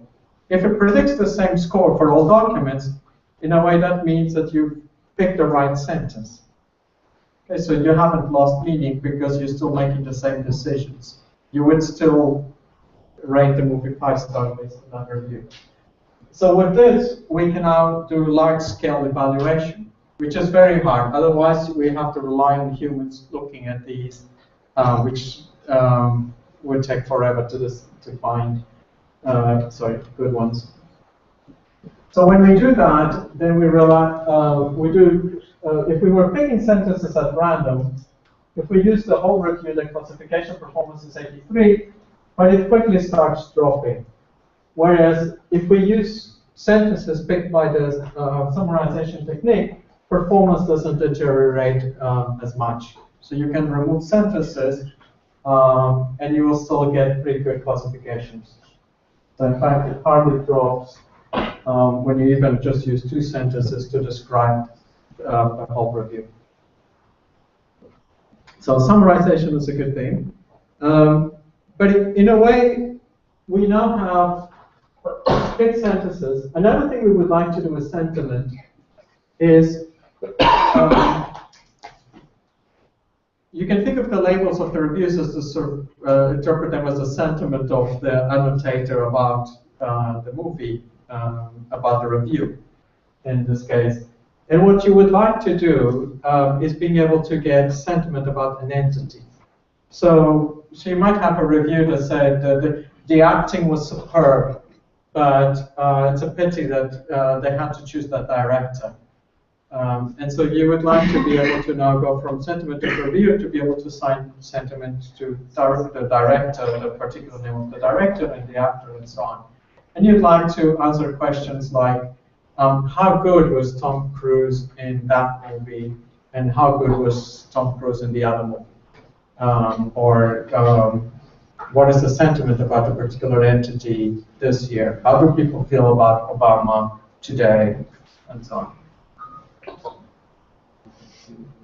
Or maybe even like do age-type queries. You know, how do young people like to stay at this particular hotel in the middle of Madrid? Or how do like older people like that hotel, and so on. So you can do all sorts of sentiment, contextual sentiment queries about entities. And to do that, we're going to do something called multi-instance learning, and something that for which deep learning actually learns itself very naturally, and something that we're coining deep multi-instance learning. And there are 2 ways to think about this. One is going from groups to individuals. So it's a form of transfer learning where if you have the label for the group, you can then go and get the labels for the individuals. So in particular, we have the label for the review. So we know a review is 5 stars. And let's say that now I want to get the label for the sentences.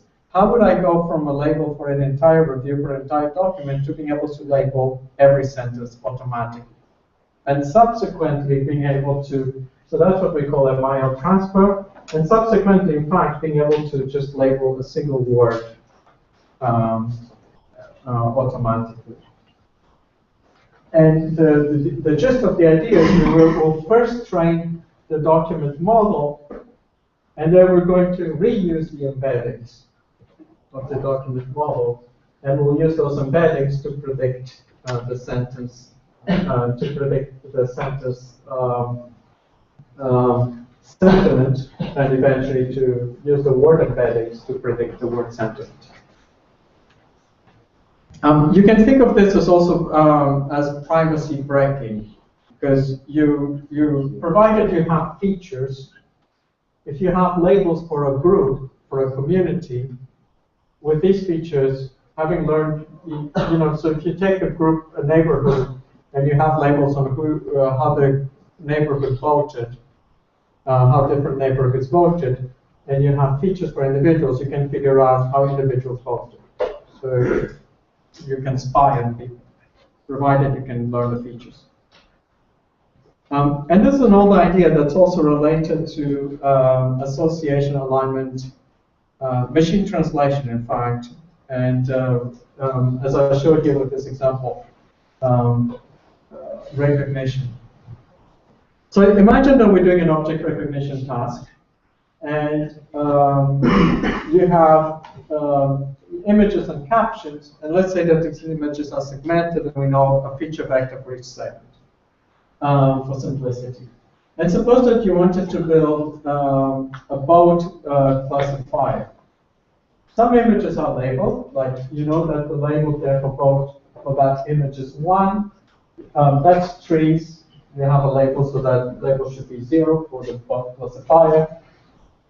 You can make assumptions, like the word boat doesn't appear here, therefore all the label for that image should be 0 for everything. And the word boat appears here. So here there's a problem. You don't know which one is boat. So you have an association problem. Now this is the same as translation. In translation you have a sentence in English at the bottom, and instead of an image you would have a sentence in Japanese. And so you construct a data set that looks like this. And then this is sort of one of the many ways in which you can do multi-instance learning, where you have a label, like for example, you know that this bag here, this group of features have the label 0 via the assumption that we made. This is supervised. And these guys, we don't know what the labels are. But since we already know the labels for some of the guys here that are very similar to the guys that appear here, for example, we know the label for water. So the hope is that this would learn that X1 is water, and sort of by carving out what the things that are not boat will emerge. For that, you need to come up with clever regularizers, and there's many different ways in which you would do this. Maybe you don't want to just do this multi-instance learning thing, but you actually, instead of putting zeros, you want to put in some probability. So sort of start dealing with error probabilities. And that is something that these two references here, one like by Henrico, one of my students, and also Alex over here, worked on this, and he calls this problem learning from label proportion. So he has a generalization where he's actually thinking in terms of just zeros, actually knowing the proportion of people who voted for this candidate in this neighborhood. So that more general framework can sort of start getting us toward more interesting privacy breaking and multi-instance generalizations of multi-instance learning for all these types of applications.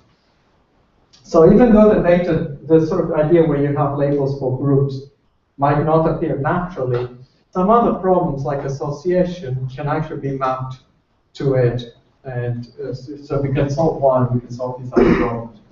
Hendrik was also looking at label proportions and using these sort of big Bayesian models, and they're kind of hard to train. I think Alex's solution was something more efficient, and I think it was getting better results too. Okay, here's our new take on this problem. This is 10 years later. Come back to this problem. And this time, I think it's actually the deep nets do offer us something nice that allows us to have a fresh attack on this problem. And that's because of this transfer. We can pre-learn, we can train the document classifier on all the reviews.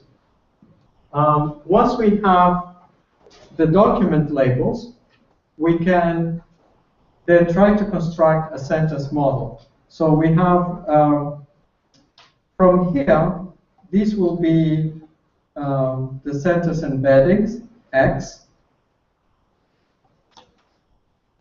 So we learn the sentence embeddings, the X's. And then with that, we construct a similarity measure here. So this is a similarity. And what the similarity measure does is just basically saying if two sentences are close by, if the embeddings of two sentences are close by, then the similarity equals should be 1. If xi and xj are far apart, then wij will be 0. And then over here, I introduce this triangle here is my classifier. So I move the embeddings from here to here. So I copy the red part of the network. I reuse that module. I also reuse the sentence embeddings. So this is the idea again of reusing what you've already trained before. And now I just need to train this guy. So I have as input x, and I need to train just the parameters theta. So theta here are the unknown parameters. And for that, I'm going to use this objective function. And so what this is an embedding objective function. And essentially what it's saying is, if two x's are similar, if two sentences are similar, the predictions for that sentence must also be similar. Okay? That sort of makes perfect sense. Don't worry about the other ones, but every time you find yourself with two sentences that are similar, they should have similar sentiment. They should have the same label. This other guy here is a regularizer.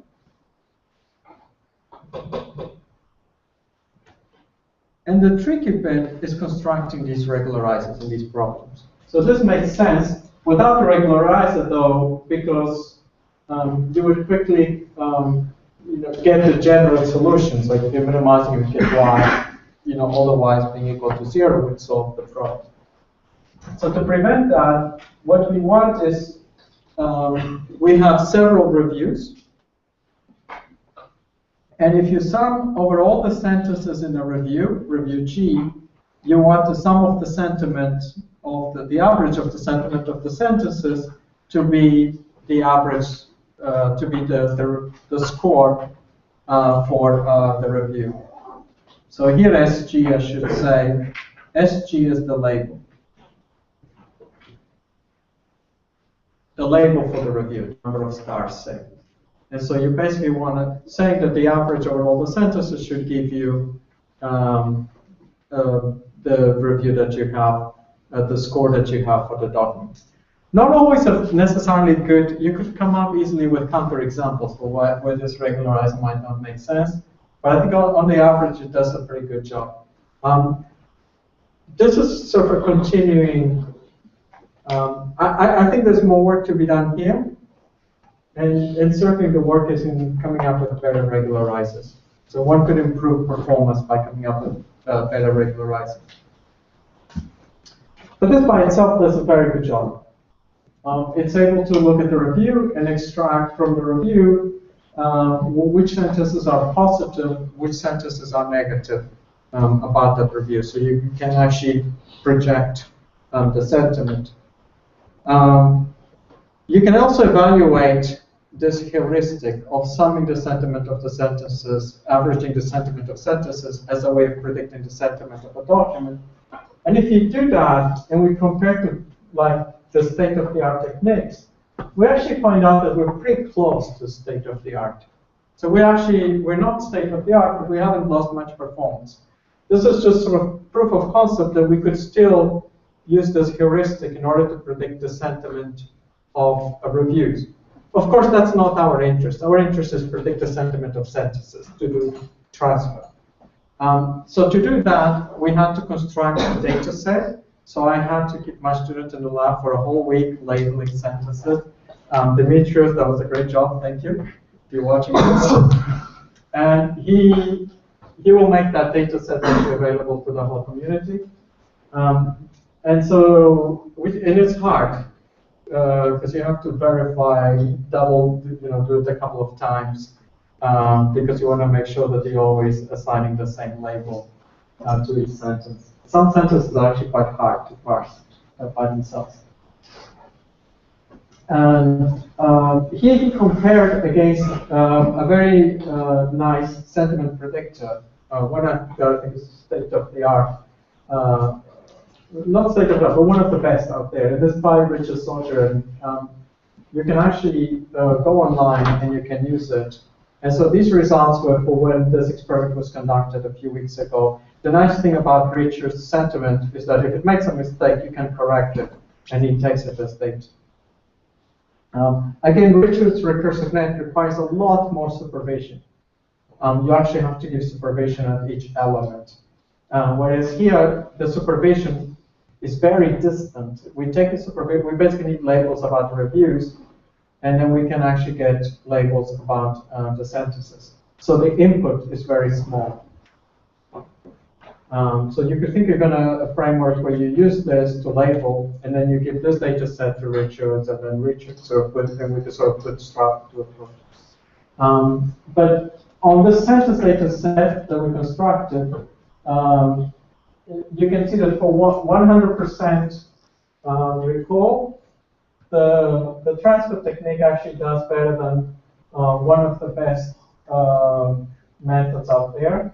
And for maximum precision, it also does better. So it does the job, basically. And that's about it. Those are some of the cool things that you can do once you start playing with language and deep nets. And I think it's a very exciting area of work. We've seen a lot of convnets for vision, and a lot of the work has gone in that direction. We saw the success of convnets for speech. In fact, they were so successful that it seems that field's been killed in a way for research. It's not the big companies that have more data that are making progress. But I think in language, there's still a lot to be done. It's ultimately, we would like to understand language, and I think that might be attainable. We might be able to make a lot of progress using these representations, and also be able to understand how do these representations relate to different types of grammars and different types of logics and so on. Being able to deal with more structured reasoning. I'm showing this out here because, in particular, Phil Blossom needs a postdoc. So if one of you is graduating and wants to come to good old Oxford, email Phil. All right, so that's the end of my last lecture. So thank you all for listening to me. And it's been great talking to a few of you in the corridors. I wish I had more time to talk to everyone, but I've really enjoyed my interactions. In the past, I've actually done a bunch of these summer schools. And I know most of the students I met in those summer schools are either professors these days or have, high-end or big startups and so on. So I expect I will be bumping into you in 5 years' time and learning from you. Lots of great things. I also want to thank all the sponsors that made this possible. That I had a really good, enjoyable time here. They made it really easy for me to come here. And lastly, you guys. So this whole week, Zico and Alex been taking me out for lunch and dinner, and they pay for everything. On video. It's going to be. Thank the sponsors for allowing them to do that. They've been great. It's going to be terrible next week when I have to look after myself again. That's it. Thank you.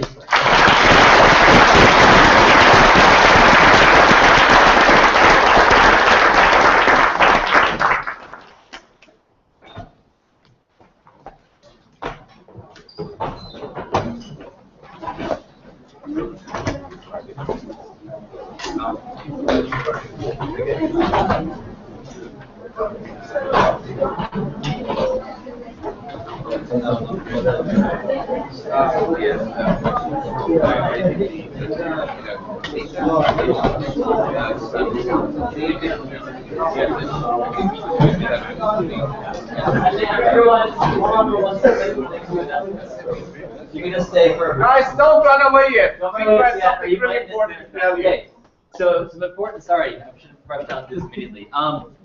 The dinner tonight is it? So first of all, the session's gonna start again at 2. This afternoon is only gonna be 2 to 3, and then you'll have the rest of the afternoon free. However, there's also a dinner at Google Pittsburgh tonight, and the buses to leave there will leave CMU at 6:45. They will be in the circle. Does everyone know where that is actually? There was instructions on the card over there, but they may not be very clear. Let me actually just show where this. Well, they are. If you go down over there, it's in the circle. So let me just actually look this up and show everyone where it is.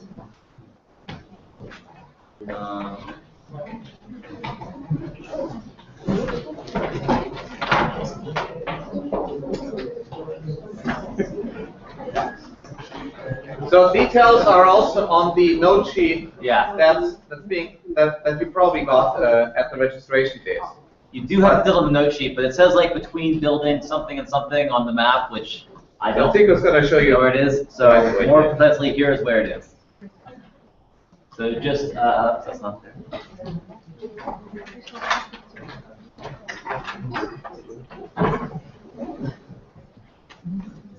Okay, so we are here in this building here, right about there. If you go out to Forbes and turn right on Forbes, there's going to be a little circle. The buses will pick you up in that circle.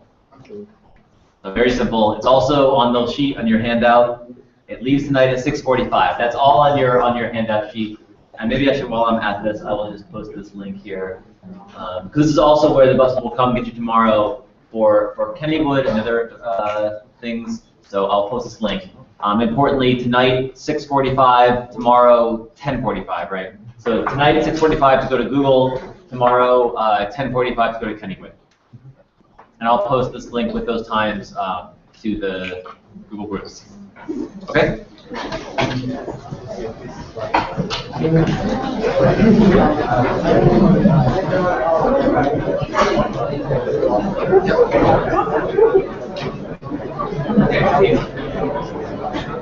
Okay, great.